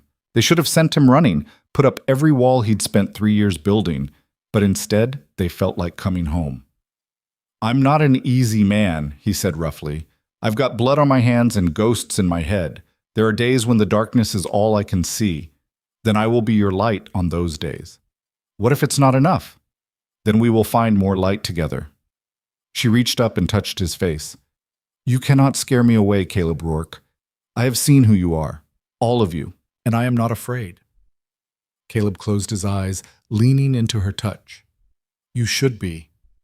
Perhaps, but I am not." She smiled. "Besides, you have seen who I am as well. A woman who fled across a continent with stolen money and a map she could barely read. A woman who killed a dog to escape. A woman who just beat a man to death with a fireplace poker." Her smile turned wry. "We are both broken in our own ways. Perhaps that is why we fit. 2 broken pieces don't make a whole." "No, but they make something new. Something that could not exist without both parts." Caleb opened his eyes and found himself looking at her, really looking at her, and seeing not just the woman who'd stumbled onto his porch in a blizzard, but the woman who'd brought warmth back into his frozen world, who'd planted flowers in dead earth and refused to let him bury himself alive, who'd stood beside him in battle and kissed him in the aftermath like she'd been waiting her whole life to do it. She was right. They were both broken. But maybe, just maybe, they could be broken together. "Stay," he said, the word coming out rough and desperate. "Don't just stay for a week or a month. Stay. Build a life here. With me." Maylene's breath caught. "Are you asking me?" "I'm asking you to give me a chance, to give us a chance." He took her hands in his. "I can't promise it'll be easy. Hell, I can't promise we'll even survive the next time Strand comes back. But I can promise that whatever time we have, I'll spend it trying to be the man you see when you look at me." Tears spilled down her cheeks, but she was smiling. "Yes. Yes? Yes, Caleb. I will stay. I will build a life with you. I will be your light in the darkness, and you will be my home." She leaned forward and kissed him, soft and sweet. "I choose you. I choose us." Something that had been clenched tight in Caleb's chest for 3 long years finally released. He pulled her close, burying his face in her hair, and for the first time since Sarah died, he allowed himself to feel something other than grief. He felt hope. Outside, the sun broke over the horizon, flooding the land with gold. The cottonwood on the hill cast long shadows across Sarah's grave, and somewhere in the distance, a hawk cried out. The world was waking up, and so was Caleb Rourke. But there was still one problem, one shadow that hadn't been banished. Victor Strand was still out there, still dangerous, still coming back. And next time, Caleb knew, he wouldn't make the same mistakes. They buried the bodies the next morning in a shallow grave beyond the property line. It was grim work, made worse by the knowledge that these men had families somewhere who would never know what happened to them. But Caleb had learned long ago not to waste sympathy on men who chose violence as a profession. They'd known the risks. When it was done, he and Maylene stood side by side, looking down at the fresh-turned earth. "We cannot stay here," Maylene said quietly. Caleb's jaw tightened. "I'm not running from him." I am not suggesting we run. I am suggesting we be smart. She turned to face him. Strand knows where we are now. He knows what we are capable of. When he comes back, he will bring more men, enough to overwhelm us. So what do you suggest? We go to him first. Caleb stared at her. That's suicide. Is it? Or is it the last thing he would expect? Maylin's eyes were sharp, calculating. He thinks we are hiding here, waiting for him to attack. What if we are not? What if we take the fight to him? You don't even know where he is. I know he has a house in Denver, a warehouse where he keeps the women he brings from San Francisco. Her voice hardened. I know because that is where I was kept, before I escaped. Caleb was quiet for a long moment, turning the idea over in his mind. It was insane, reckless, the kind of plan that got people killed. But it was also exactly the kind of thing that might work. You know the layout of this warehouse? He asked. Yes. Guards? How many? 3, usually, maybe 4. Maylin's expression was grim. And the women? There were 7 of us when I left. If they are still there, we get them out. Can we? Caleb looked at her, at the hope and fear warring in her eyes, and made a decision that would change everything. Yeah, he said. We can. But we're going to need help. Where will we find it? A slow smile crossed Caleb's face. I know a man, U.S. Marshal out of Fort Collins, owes me a favor from the old days. If we can get him to listen, he might be willing to move on Strand. And if he will not help, then we do it ourselves. Caleb's eyes were cold, hard. One way or another, Maylin, this ends. Strand doesn't get to keep destroying lives. Not while I'm still breathing. Maylin took his hand, squeezing tight. Then we go to Denver, together. Together, Caleb agreed. They walked back to the house, their shadows long in the morning sun. Behind them, the fresh grave was already being covered by wind-blown dirt, erasing the evidence of violence. But the memory would linger, and so would the determination. Victor Strand had made a mistake when he'd sent his men to this ranch. He'd thought he was dealing with a broken old gunfighter and a runaway girl. What he didn't realize was that he'd given them something to fight for, each other, and that made them more dangerous than he could possibly imagine. They rode out at dawn 2 days later, leaving the ranch locked and shuttered behind them. Caleb had spent those 48 hours preparing, cleaning weapons, packing supplies, and writing a letter he left sealed on the kitchen table. If they didn't come back, whoever found the place would at least know what had happened and why. Maylin sat astride whiskey, her posture straight despite the bruises still darkening her ribs. She'd braided her hair tight and dressed in men's clothing Caleb had found in Sarah's old trunk. Canvas trousers and a wool shirt that had belonged to a brother who'd died young. The clothes hung loose on her frame, but they were practical, and that was all that mattered now. Caleb rode Smoke, the black Mustang who'd carried him through more fights than he cared to remember. The horse sensed the tension in his rider, ears swiveling constantly, muscles bunched and ready. In the saddlebags, Caleb had packed enough ammunition to fight a small war and enough hardtack to keep them alive for a week if they had to run. The morning was cold and clear, the kind of day that made the mountains look close enough to touch. Neither of them spoke as they crossed the valley and climbed toward the eastern pass. There wasn't much to say. They both knew what they were riding into, and words wouldn't change the outcome. It was a 3-day journey to Denver if they pushed hard. Caleb planned to make it in 2. They rode through country that shifted from high desert to pine forest, following old mining roads that had been carved into the landscape by men chasing dreams of gold. The roads were rough, littered with stones and scarred by spring runoff, but the horses handled them well. By midday, they'd put 20 miles between themselves and the ranch. They stopped to water the horses at a creek that tumbled down from the mountains, its water so cold it made their teeth ache. Maylin knelt by the bank, splashing her face and neck, while Caleb scanned the ridgeline behind them. "Do you think anyone is following?" she asked, reading his tension. "Not yet, but they will be." He crouched beside her, filling his canteen. "Strand's got eyes everywhere. Someone will have seen us leave. How long before they catch up?" "Depends on how smart they are. If they're smart, they'll wait until we're in Denver and box us in where we can't run. If they're not," he shrugged. "Could be tonight, could be never." Maylin dried her face on her sleeve. "And the marshal you mentioned, do you trust him?" Trust's a strong word. Caleb corked the canteen and stood. But James Holloway's a decent man. We rode together back before I met Sarah. He tried to talk me into giving up the gun work. Said I was too good to waste my life killing for money. But you did not listen. Not then. Took Sarah to make me hear it. He helped her to her feet. Holloway went straight, got himself appointed marshal, spent the last 10 years cleaning up the territory. Last I heard, he was still at it. And you think he will help us? If I can convince him Strand's trafficking women, yeah. Holloway's got a thing about that. Lost his sister to a brothel when they were kids. Never forgave himself for not saving her. Caleb's expression darkened. If he knows there are women locked up in that warehouse, he'll move heaven and earth to get them out. And if he does not believe us, then we do it ourselves. Caleb swung back into the saddle. Either way, those women are getting free. That's not negotiable. Maylene mounted whiskey, settling herself with practiced ease. You know there is a good chance we will not survive this. Yeah, I know.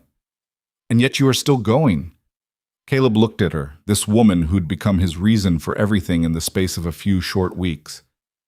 Some things are worth dying for, Maylene. You taught me that. She smiled, sad and sweet. I did not mean to teach you to throw your life away. I'm not throwing it away. I'm spending it on something that matters. He urged Smoke forward, back onto the trail. That's a hell of a lot better than how I've been living the last 3 years. They rode on in silence, the afternoon sun warm on their backs, and the shadow of what was coming stretching long before them. They made camp that night in a clearing surrounded by pines, where the trees would hide their fire from anyone watching the roads. Caleb built the blaze small and hot, just enough to warm coffee and cook the salt pork they'd brought. Maylene sat across from him, her face painted gold in shadow by the flickering light.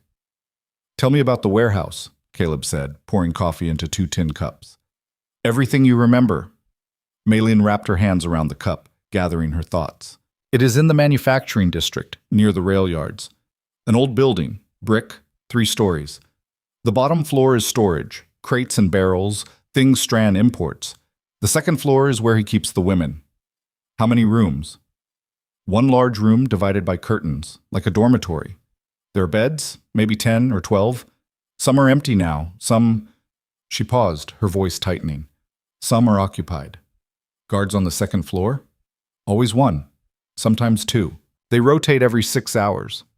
Caleb pulled out a piece of paper and began sketching a rough diagram. Exits? The main stairs, front and back.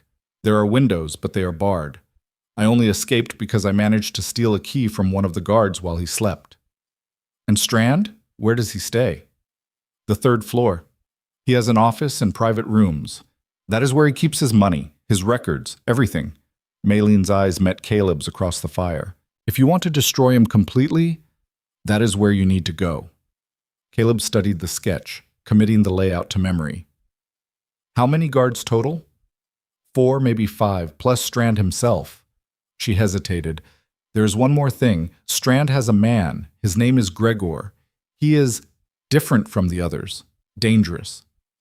Dangerous how? He does not speak. He does not show emotion. He simply does what Strand tells him, no matter how terrible. Maylene's voice dropped.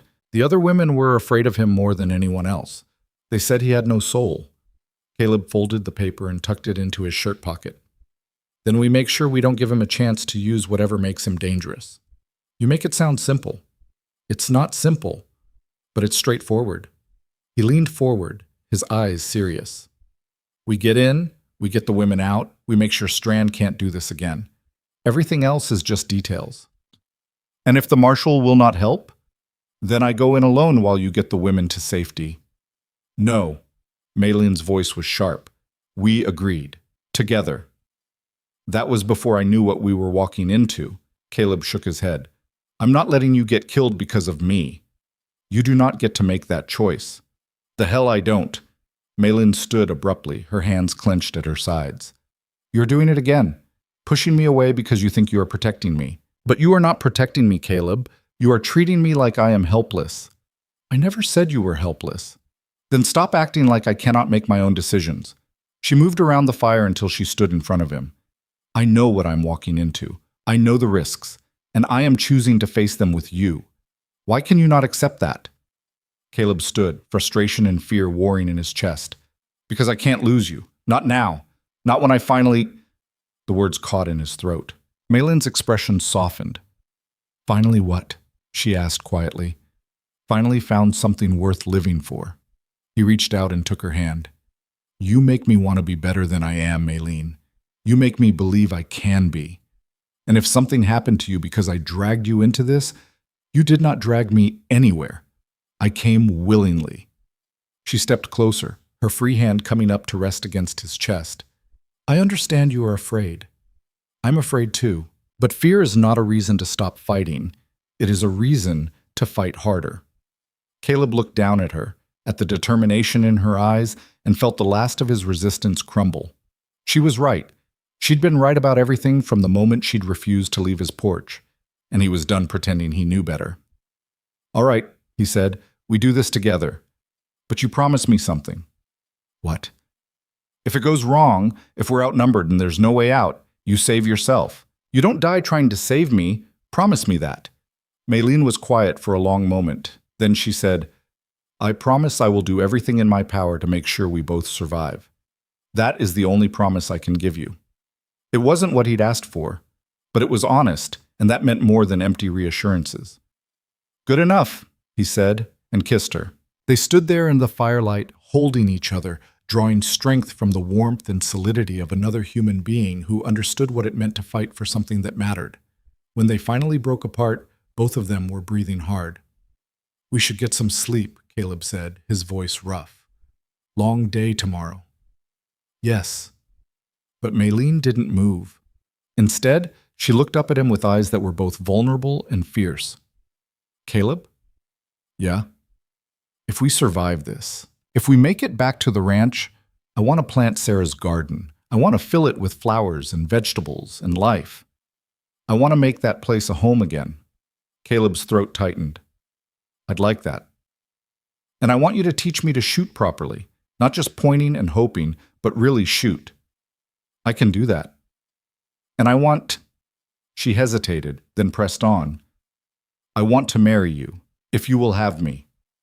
The world seemed to stop. Caleb stared at her, his heart pounding so hard he could hear it in his ears. Maylin, you do not have to answer now. I know it is sudden, but I needed to say it, in case... She took a breath. In case we do not get another chance. Caleb cupped her face in his hands, his thumbs brushing away tears she hadn't realized were falling. Yes. Yes? Yes, I'll marry you. Yes, I'll teach you to shoot. Yes to the garden and the home and whatever else you want. His voice broke. Yes to all of it, Maylin, because you're right. We might not get another chance, and I'll be damned if I waste this one. She laughed, the sound caught between joy and tears, and kissed him again. And for a moment, there in the darkness, with danger waiting just beyond the firelight, they allowed themselves to believe in a future that might never come. They reached the outskirts of Denver late the following afternoon, their horses lathered and tired from the hard ride. The city sprawled before them, a chaotic mix of brick buildings and wooden shacks, grand hotels and ramshackle saloons, all of it wreathed in smoke from 100 chimneys.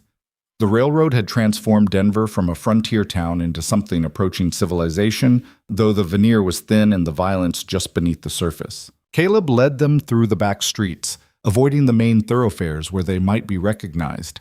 He'd been to Denver before, back in the days when he'd hired his gun to the highest bidder, and he knew which neighborhoods to avoid and which ones to use as cover. They stopped at a livery stable on the edge of the manufacturing district, where a one-eyed man with hands like hammers took their horses without asking questions. Caleb paid double the usual rate, and the man nodded his understanding. The horses would be ready when they needed them, saddled and waiting, no matter what time of night they came calling. From there, they walked. Maylin kept her head down and her hand near the knife Caleb had given her. The streets were crowded with workers heading home from the factories, their faces gray with exhaustion and coal dust. No one paid attention to one more rough-dressed man and his companion. The marshal's office was in the center of town, a squat brick building that shared a wall with the courthouse. Caleb paused across the street, studying the building, looking for any sign that Strand might have people watching. You see anything? He asked Maylin quietly. No, but that does not mean they are not there. Yeah. He touched the Colt beneath his coat, reassuring himself it was still there. Stay close. If shooting starts, you run for the livery and you don't look back. We have had this conversation before. I'm not running. Despite the tension, Caleb almost smiled. Stubborn woman. You would not have me any other way. They crossed the street and climbed the steps to the marshal's office. The door was unlocked. Inside, a young deputy sat at a desk, his feet propped up and a dime novel in his hands. He looked up as they entered, his eyes narrowing. Help you folks? I need to see Marshal Holloway, Caleb said. Marshal's busy. You can leave a message and he'll get back to you. No, I need to see him now. Tell him Caleb Rourke is here. The deputy's expression changed, a flicker of recognition crossing his face. He lowered his feet and stood. Caleb Rourke? The gunfighter? Former gunfighter. Now tell Holloway I'm here or I'm going back there myself. The deputy hesitated, clearly torn between protocol and the very real possibility that Caleb would do exactly what he said. Finally, he nodded. Wait here. He disappeared through a door at the back of the office. Caleb and Maylin stood in the center of the room, listening to the muffled conversation beyond. After a moment, the door opened and a man stepped out. James Holloway was in his 50s, tall and lean, with silver threading through his dark hair and lines carved deep around his eyes. He wore a marshal's star on his vest and carried himself with the quiet confidence of a man who'd seen the worst humanity had to offer and hadn't let it break him. When he saw Caleb, his weathered face split into a smile. Jesus Christ, Caleb Rourke, I heard you were dead. Not yet. Caleb stepped forward and shook the offered hand, though I've been close a few times. Haven't we all? Holloway's eyes shifted to Maylin, his expression curious but not unkind. And who's this? Maylin Zhao. She's the reason I'm here. Holloway's smile faded. This official business or personal? Both, and we need to talk somewhere private. The marshal studied them for a long moment, reading the tension in their postures, the urgency in Caleb's voice. Finally, he nodded. Come on back. He led them into his office and closed the door. The room was small and cluttered, with maps on the walls and stacks of wanted posters on every available surface. Holloway gestured for them to sit, then settled behind his desk. All right, Caleb, talk to me. What kind of trouble are you in? The kind that involves a man named Victor Strand. Holloway's expression hardened. I know Strand. Been trying to pin something on him for 2 years, but he's careful. Keeps his hands clean, uses intermediaries, never leaves evidence. He leaned forward. What do you know about him? Caleb glanced at Maylin, who nodded. She took a breath and began to speak. I was brought to America by Victor Strand 6 months ago. He promised me work, a new life. What he delivered was slavery. He locked me in a warehouse with 6 other women. He told us we belonged to him, that we would work off our debt to him or we would die trying. Holloway's jaw tightened. Where is this warehouse? Near the rail yards, I can show you. Maylin's voice was steady, but her hands were clenched tight in her lap. I escaped 3 weeks ago, but the others are still there, and Strand is looking for me. He sent men to kill us. We killed them instead. Self-defense? Yes, Caleb said. They came to my ranch. We had no choice. Holloway ran a hand through his hair. Christ, this is bigger than I thought. Do you have proof? Anything I can use to get a warrant? I have my testimony, Maylin said, and I can identify the warehouse, the guards, everything. Is that not enough? In a perfect world, yes. But Strand's got connections. Judges, lawyers, people who owe him favors. If I move on him with just your word, he'll walk and we'll have nothing. Holloway's expression was grim. I need more. Documents, witnesses, something concrete. What if we could get you into that warehouse? Caleb asked.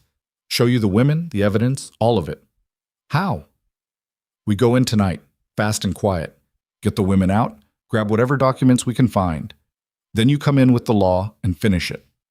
Holloway shook his head. That's not how this works, Caleb. You can't just break into a man's property and expect me to build a case on it. Even if it saves lives? Even then, there are rules. Then to hell with the rules. Caleb stood, his voice hard. I came here because I thought you'd help. Because I thought you'd do the right thing. But if you're going to hide behind procedure while women suffer, then we'll do it ourselves. Caleb, wait. No. He turned to Mei Lin. Come on. We're wasting our time here. But before they could reach the door, Holloway spoke again. I didn't say I wouldn't help. I said I can't do it officially. He stood slowly. But if you were to stage a rescue, and if you were to happen upon evidence while doing so, and if I were to receive an anonymous tip about gunfire and screaming coming from a certain warehouse, he shrugged. Well, I'd have to investigate, and whatever I found would be admissible. Caleb turned back, studying the marshal's face. You'd risk your career on this? I've been trying to take Strand down for 2 years. If you're giving me the chance to do it, I'm taking it. Holloway's eyes were fierce.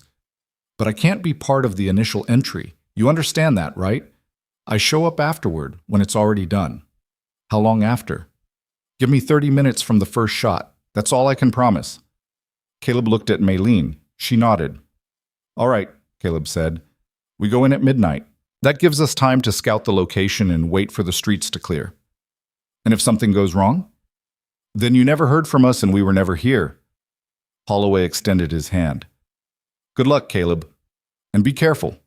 Strand's got a man named Gregor working for him. Big bastard, built like an ox, meaner than a snake. If you run into him... We know, Mei Lin said quietly. I have met him before. The marshal's expression darkened. Then you know what you're up against. Don't underestimate him. He's killed better men than most. I don't plan to give him the chance, Caleb said. They shook hands, and Caleb and Mei Lin left the office, stepping back out into the gathering dusk. The city lights were beginning to flicker on, turning Denver into a constellation of yellow points against the purple sky. Are you ready for this? Caleb asked as they walked. No, Mei Lin said honestly, but I am doing it anyway.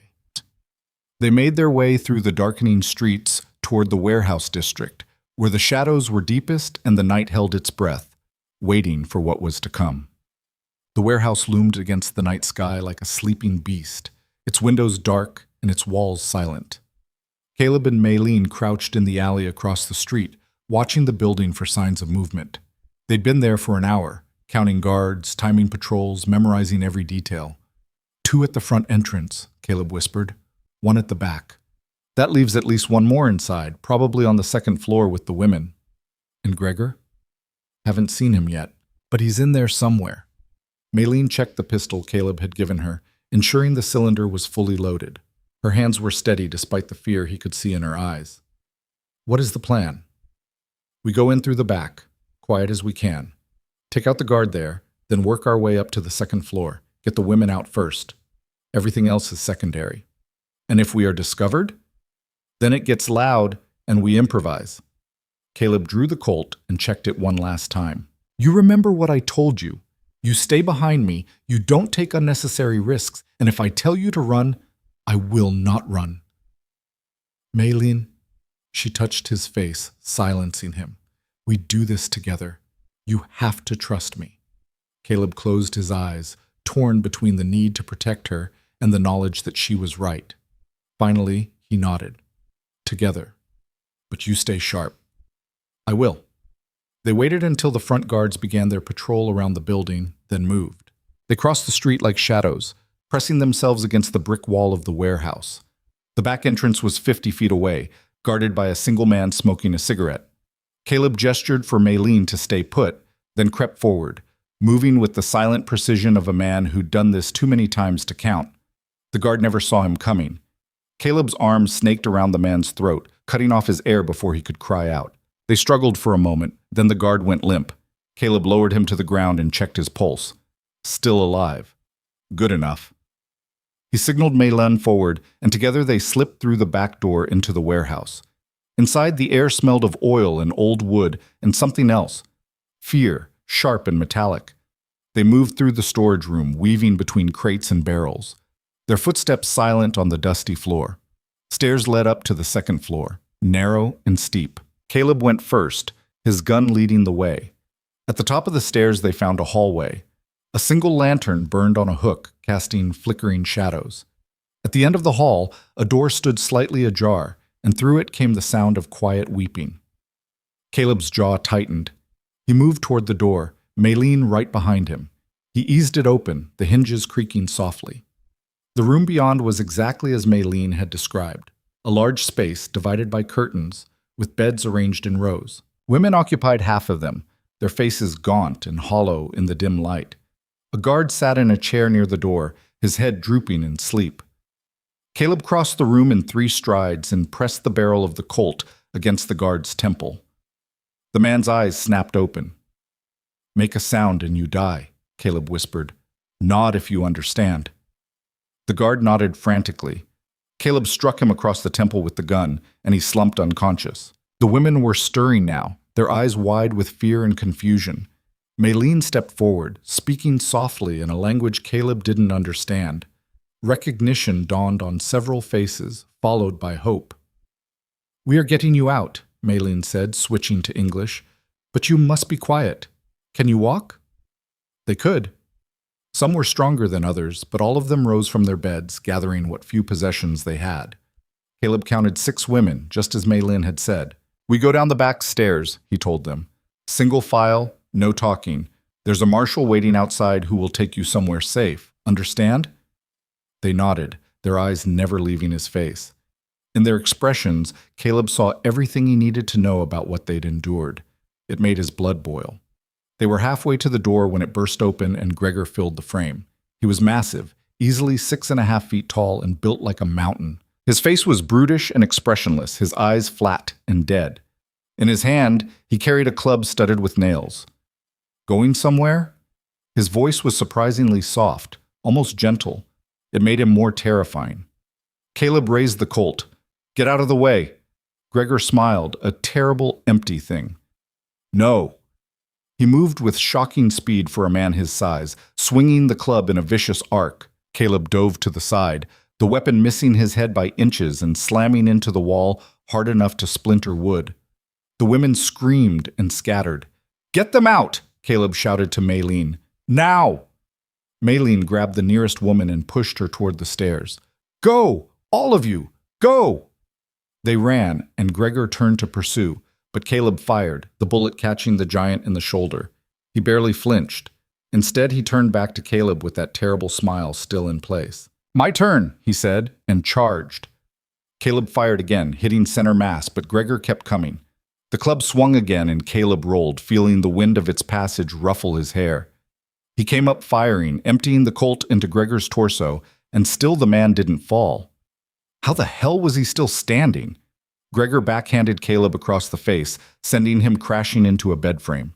Stars exploded behind his eyes and blood filled his mouth. Through the ringing in his ears, he heard Maylene scream his name.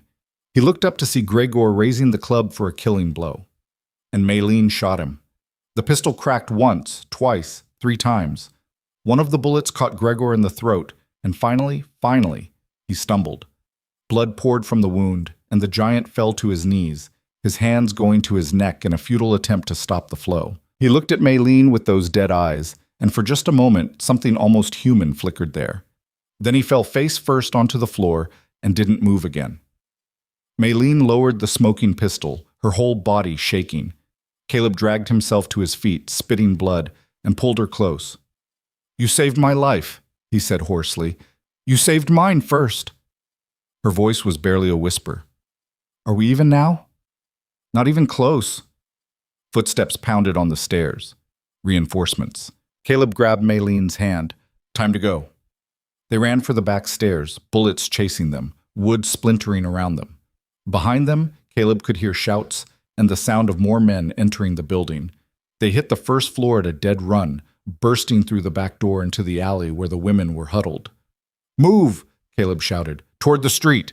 They ran as a group, the women stumbling and crying but moving. Caleb and Maylene brought up the rear, firing blind behind them to discourage pursuit. They rounded the corner onto the main street just as Marshal Holloway and a dozen deputies came riding up, guns drawn. "Everybody down!" Holloway roared. The women dropped.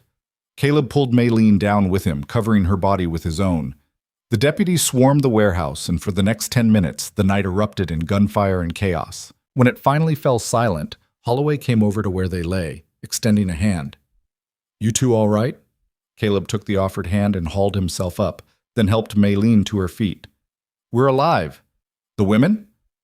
All accounted for, and we found Strand trying to escape through a tunnel. He's in custody. Holloway's smile was grim and satisfied. It's over, Caleb. You did it. Caleb looked at Maylene, at the tears streaming down her face, and pulled her close. We did it. Around them, the women were being wrapped in blankets and loaded into wagons. They would be taken to safety, given medical care, helped to rebuild lives that had been stolen from them. It wasn't perfect justice. It would never make up for what they'd endured. But it was something. And sometimes, something was enough. They stayed in Denver for 3 more days while Marshall Holloway built his case against Victor Strand. The warehouse had yielded more than anyone had hoped. Ledgers documenting years of trafficking, correspondence with accomplices in San Francisco and beyond, enough evidence to put Strand away for the rest of his natural life and then some. The women gave their testimonies, each one adding another nail to the coffin of a man who'd thought himself untouchable. Caleb and Maylene took a room in a modest boarding house on the edge of town, paying extra for discretion and hot baths. That first night, after the adrenaline had faded and the reality of what they'd done settled in, they sat together by the window and watched the city lights flicker in the darkness. I killed him, Maylene said quietly. Gregor, I shot him and watched him die. Caleb took her hand, threading his fingers through hers. You did what you had to do. He would have killed me otherwise. I know. But knowing that does not make it easier. She turned to look at him, her eyes haunted. Does it ever get easier, the remembering? No, but it gets different. Caleb touched her face gently. You learn to carry it, and you remember why you did it. Those women are alive because of you, Maylene. All of them. That has to count for something. Does it count enough to balance the weight? I don't know. Maybe. Maybe not. He pulled her close, resting his chin on top of her head. But I do know that you're the bravest person I've ever met, and if I had to choose anyone to stand beside in the darkness, it would be you, every single time. She was quiet for a long moment, then said, When we go back to the ranch, I am going to plant so many flowers that you will not be able to see the ground. And I am going to fill the house with light and laughter and life. And I am going to love you so fiercely that the ghosts will have no choice but to leave. Caleb's throat tightened. I don't deserve you. Perhaps not, but you have me anyway. She tilted her face up to kiss him. And I have you. That is all that matters now. They sat together as the night deepened, 2 broken souls who'd found something neither had been looking for. A reason to hope, a reason to fight, a reason to believe that tomorrow might be better than yesterday. On the morning of the 4th day, Marshall Holloway came to the boarding house with news. Caleb met him on the porch, leaving Maylene inside to finish packing their few belongings. Strand's being transferred to the territorial prison this afternoon, Holloway said without preamble. Judge denied bail, called him a flight risk. He's looking at 20 years minimum, probably more. Good. Caleb leaned against the railing. What about his operation? Anyone else involved? We've arrested 4 of his associates and issued warrants for 3 more. The women identified 2 brothel owners who were working with him. They're in custody too. Holloway's expression was grim but satisfied. It's not a complete victory. There are probably people we'll never catch. But we hurt him bad, Caleb. Really bad. It'll be a long time before anyone tries something like this again. And the women? Where will they go? Most of them have family they're trying to contact. We've got a church group helping with that, getting them train tickets, finding them safe places to stay until they can reconnect. Holloway paused. There's one woman, though, name's Mei Ling. She says she has nowhere to go. No family, no prospects. I thought maybe... Caleb's eyes narrowed. You thought maybe what? You and Miss Zhao seem to be building something out there on your ranch. And she's been asking about the woman. Seems like they got close in that warehouse. I just thought if you had room... Caleb was quiet, considering. Then he said, I'll talk to Maylene. It's her decision as much as mine. Fair enough? Holloway extended his hand. You did a good thing here, Caleb. I know it cost you, but those women are alive because you didn't walk away. I had good reason not to. Caleb shook the offered hand. Take care of yourself, James. And if you ever need help with something like this again, I'll know where to find you." Holloway smiled. "Though I hope it doesn't come to that. You've earned your peace, friend. Both of you have." After the marshal left, Caleb went inside and found Maylene folding Sarah's borrowed clothes. He told her about Mei Ling, about the question Holloway had asked, and watched her face as she processed the information. "What do you think?" he asked when he'd finished. Maylene set down the shirt she'd been holding. "I think our house is very empty for just 2 people, and I think Mei Ling deserves a chance to start over somewhere safe." She looked up at him. "But it is your home, Caleb. You must want this too." "It stopped being just my home the moment you decided to stay." He crossed to her and took her hands. "If you want to help her, we help her. Simple as that." "Nothing about this is simple." "No, but maybe that's the point." Caleb smiled faintly. "We've both spent too long trying to make life simple. Maybe it's time we let it be complicated." Maylene stood on her toes and kissed him. "Then let us go find Mei Ling and tell her she has a home, if she wants it." They found the young woman at the church where the rescued women were being housed. She was small and delicate, with sad eyes that had seen too much. But when Maylene explained what they were offering, those eyes filled with tears. "You would do this for me?" Maylene whispered in halting English. "You do not even know me."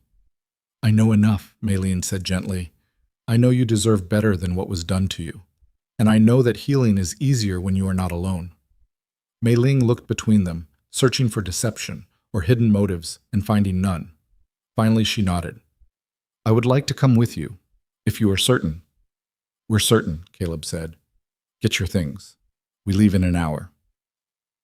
The journey back to the ranch took 3 days, slowed by the need to accommodate a rider who wasn't used to long hours in the saddle.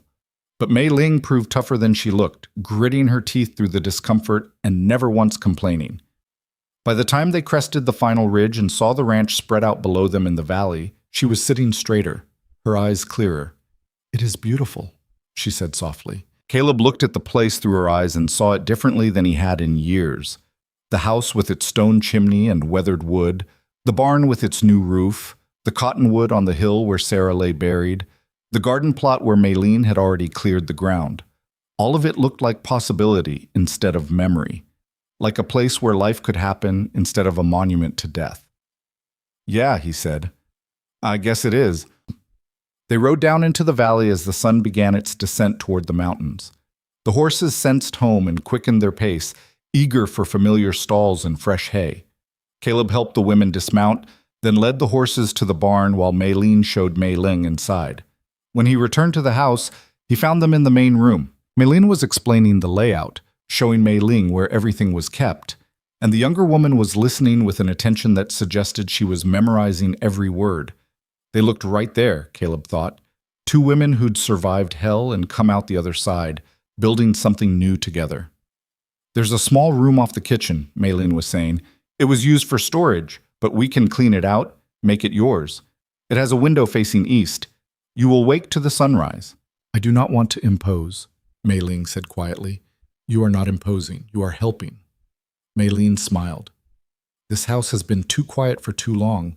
It needs voices, laughter, life. You will give it that." Maylene's eyes filled with tears again.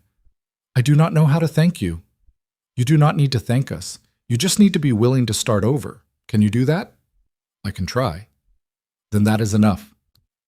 Caleb watched from the doorway, feeling something warm and unfamiliar spreading through his chest. This was what home was supposed to feel like.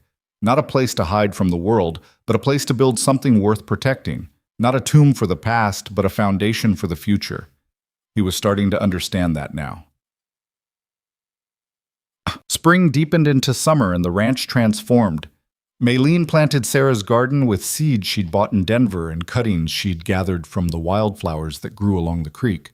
Mei Ling worked beside her, learning the names of plants and the rhythms of growing things, and together they coaxed life from the reluctant earth. By June, the garden was a riot of color: purple columbine and red paintbrush, yellow sunflowers and blue flax, all of it swaying in the mountain breeze like a promise kept.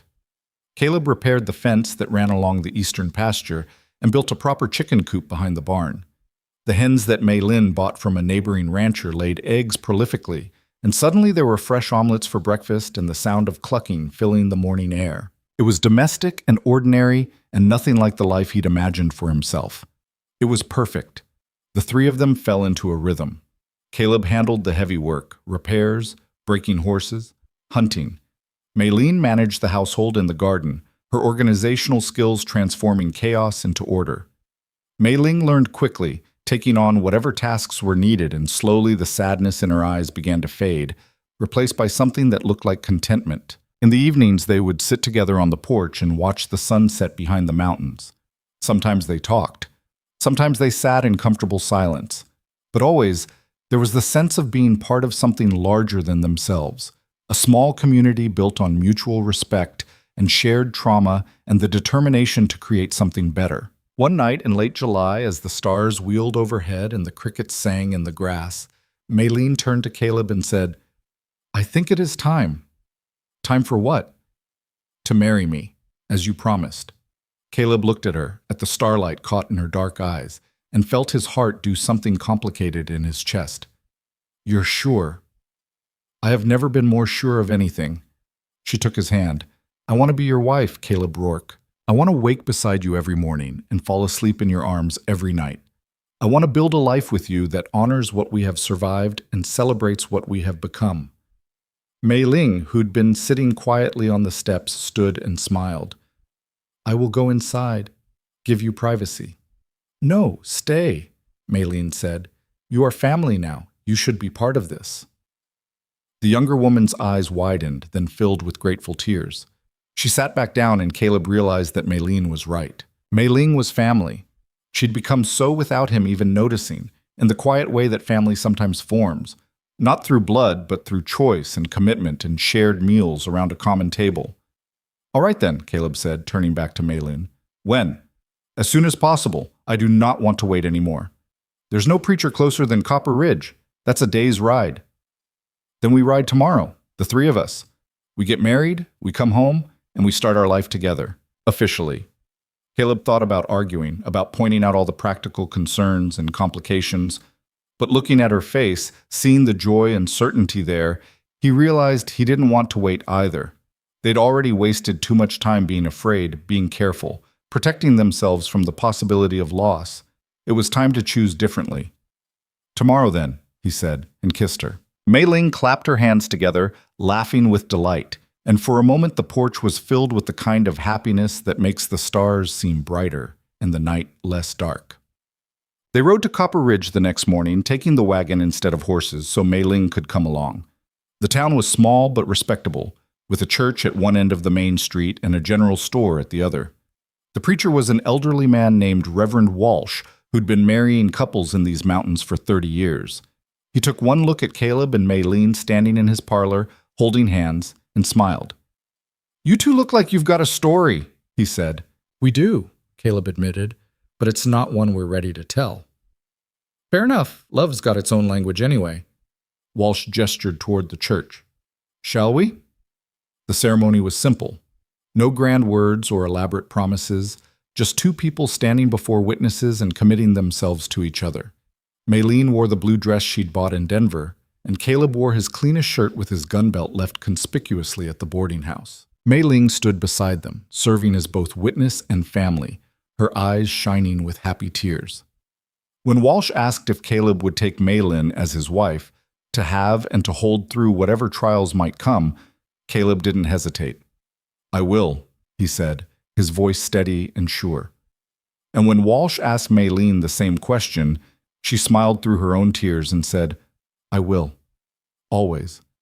The preacher pronounced them husband and wife, and Caleb kissed his bride while Mei-ling applauded and Walsh beamed with grandfatherly approval.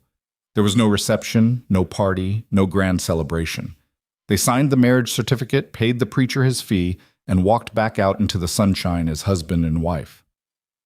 "How does it feel?" Maylene asked as they climbed onto the wagon. Caleb considered the question. "Terrifying. And right. Both at the same time." "Good. That means we are doing it correctly." She leaned against his shoulder as he took up the reins. "Take us home, husband." He smiled at the word, at how natural it sounded coming from her lips. "Yes, wife." They rode back to the ranch through country that seemed somehow greener and more alive than it had that morning. The mountains stood sharp against the blue sky, and the meadows were thick with summer flowers. It was the same landscape Caleb had been looking at for years, but today it felt different. Today it felt like the beginning of something instead of the end. When they reached the ranch, Mei Ling insisted on cooking dinner to celebrate. She prepared a feast with the supplies they'd brought from town, roasted chicken and fresh bread and vegetables from the garden. They ate at the table together, laughing and talking and making plans for the fall harvest and winter preparations. After dinner, Mei Ling excused herself to her room, leaving the newlyweds alone. Caleb and Mei Ling stood together by the window, watching the last light fade from the western sky. "I was thinking," Mei Ling said softly, "about what we should do with the third bedroom." "What about it?" "I think we should keep it ready, for guests, or—" She paused, a faint blush coloring her cheeks. "Or for children, someday, if we are blessed with them." Caleb felt his breath catch. The idea of children, of bringing new life into this house, of watching them grow in the garden Mei Ling had planted and teaching them to ride the horses he'd broken. It was almost too much to contemplate. But in a good way, in a way that made the future seem full of possibility instead of empty years stretching toward an inevitable end. "I'd like that," he said quietly. "Children, a family, all of it." "Are you certain? I know you lost. I know what I lost, and I know it hurt more than I thought I could survive." He turned her to face him, his hands gentle on her shoulders. "But I also know that hiding from loss isn't living, and I'm done hiding, from grief, from fear, from the possibility that something might go wrong. I want to live, Mei Ling, with you, whatever that brings." She kissed him then, fierce and sweet, and Caleb held her close, feeling the steady beat of her heart against his chest. This was what it meant to choose life over death, hope over despair, love over fear. This was what Sarah had been trying to teach him all those years ago when she'd convinced him to give up the gun and build something decent. He'd finally learned the lesson. It had just taken finding Mei Ling to understand it. Yet, the summer gave way to autumn, and the garden produced its first harvest. Mei Ling and Mei Ling preserved vegetables in jars, dried herbs for the winter, and filled the root cellar with potatoes and squash. Caleb broke 3 new horses and sold them to a rancher in the valley for enough money to buy supplies for the winter and still have some left over. The chickens kept laying, and the house stayed warm and full of life.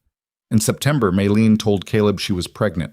They were standing in the garden at the time, pulling up the last of the carrots before the first frost could claim them.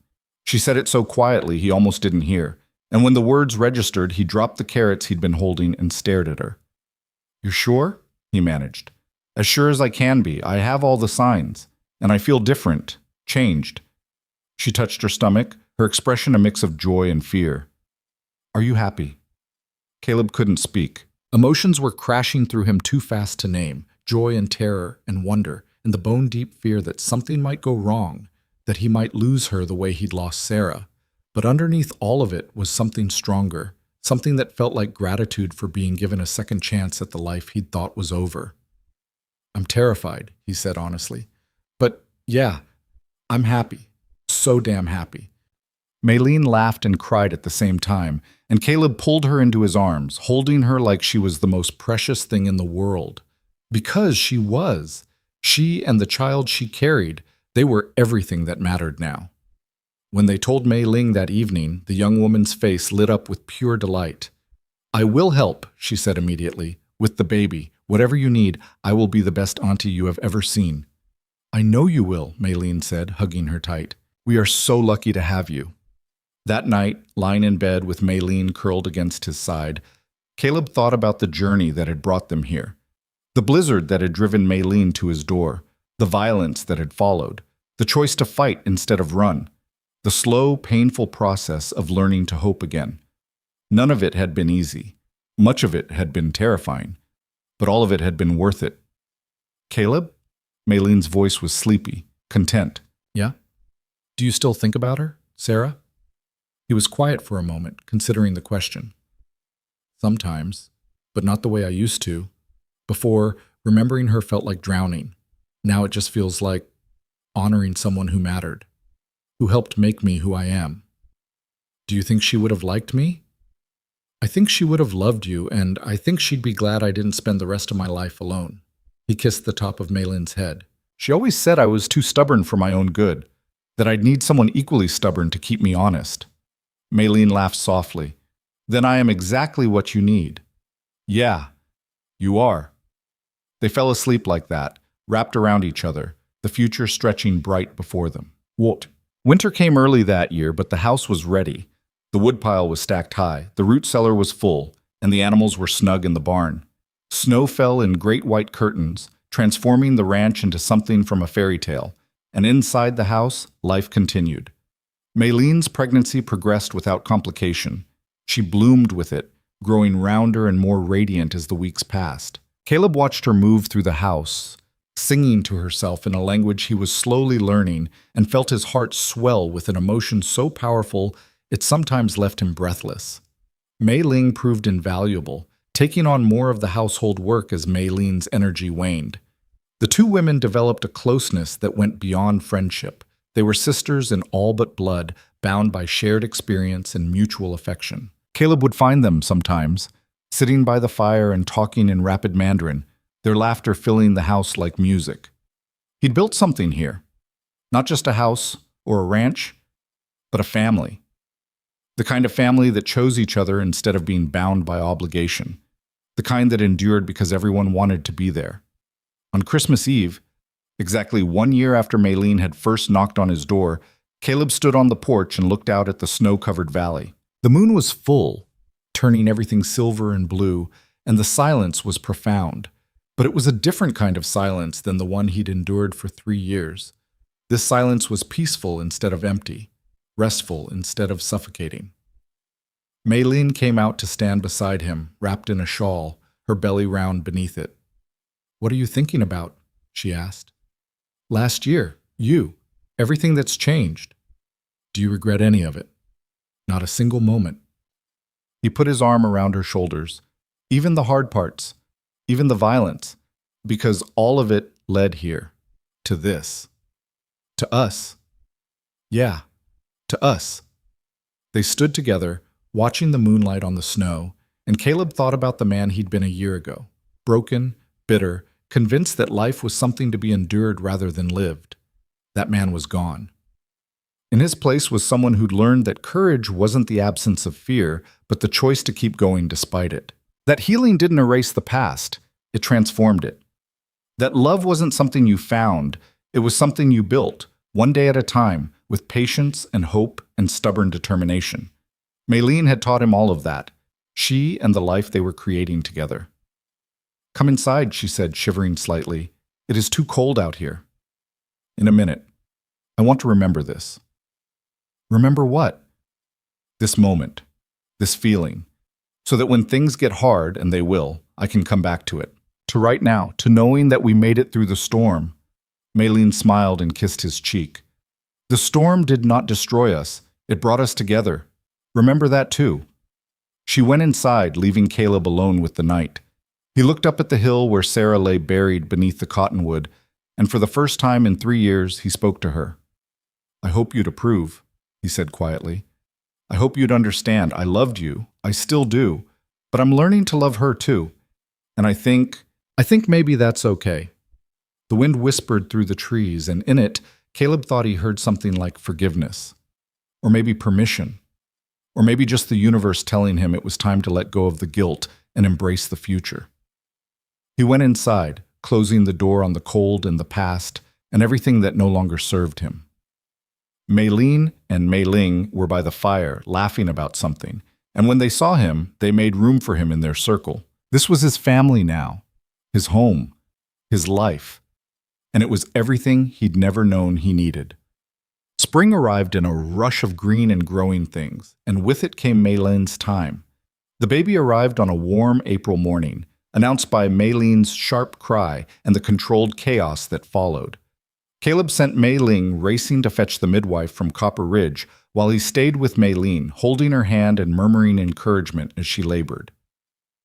It was the longest 6 hours of his life. But when it was over, when the midwife placed a squalling, red-faced infant in his arms and told him he had a daughter, Caleb felt something break open inside him. He looked down at the tiny creature, so impossibly small and perfect and alive, and understood for the first time what it meant to be responsible for another human life in a way that transcended everything else. "She's beautiful," he whispered, his voice cracking. "What will we name her?" Maylene asked, exhausted but radiant. Caleb thought about it, looking at his daughter's face. "Hope," he said finally. "We'll call her Hope, because that's what she is. What you both are." Maylene smiled through happy tears. "Hope Rourke, it is perfect." Mei-ling, who'd returned with the midwife just in time to witness the birth, came to peer at the baby with wonder in her eyes. "She is so small, so precious." "She'll need an auntie to teach her how to be strong," Caleb said, looking at the young woman who'd become part of their family. "Think you're up for the job?" "I will protect her with my life," Mei-ling said fiercely. "Always." And Caleb believed her. Ted. The years that followed were good ones. Not perfect, life never was, but good in the way that mattered. Hope grew into a bright, curious child with her mother's eyes and her father's stubborn streak. She learned to walk in Sarah's garden, now flourishing under Maylene's care, and to ride before she turned 4, perched in front of Caleb on Smoke's broad back.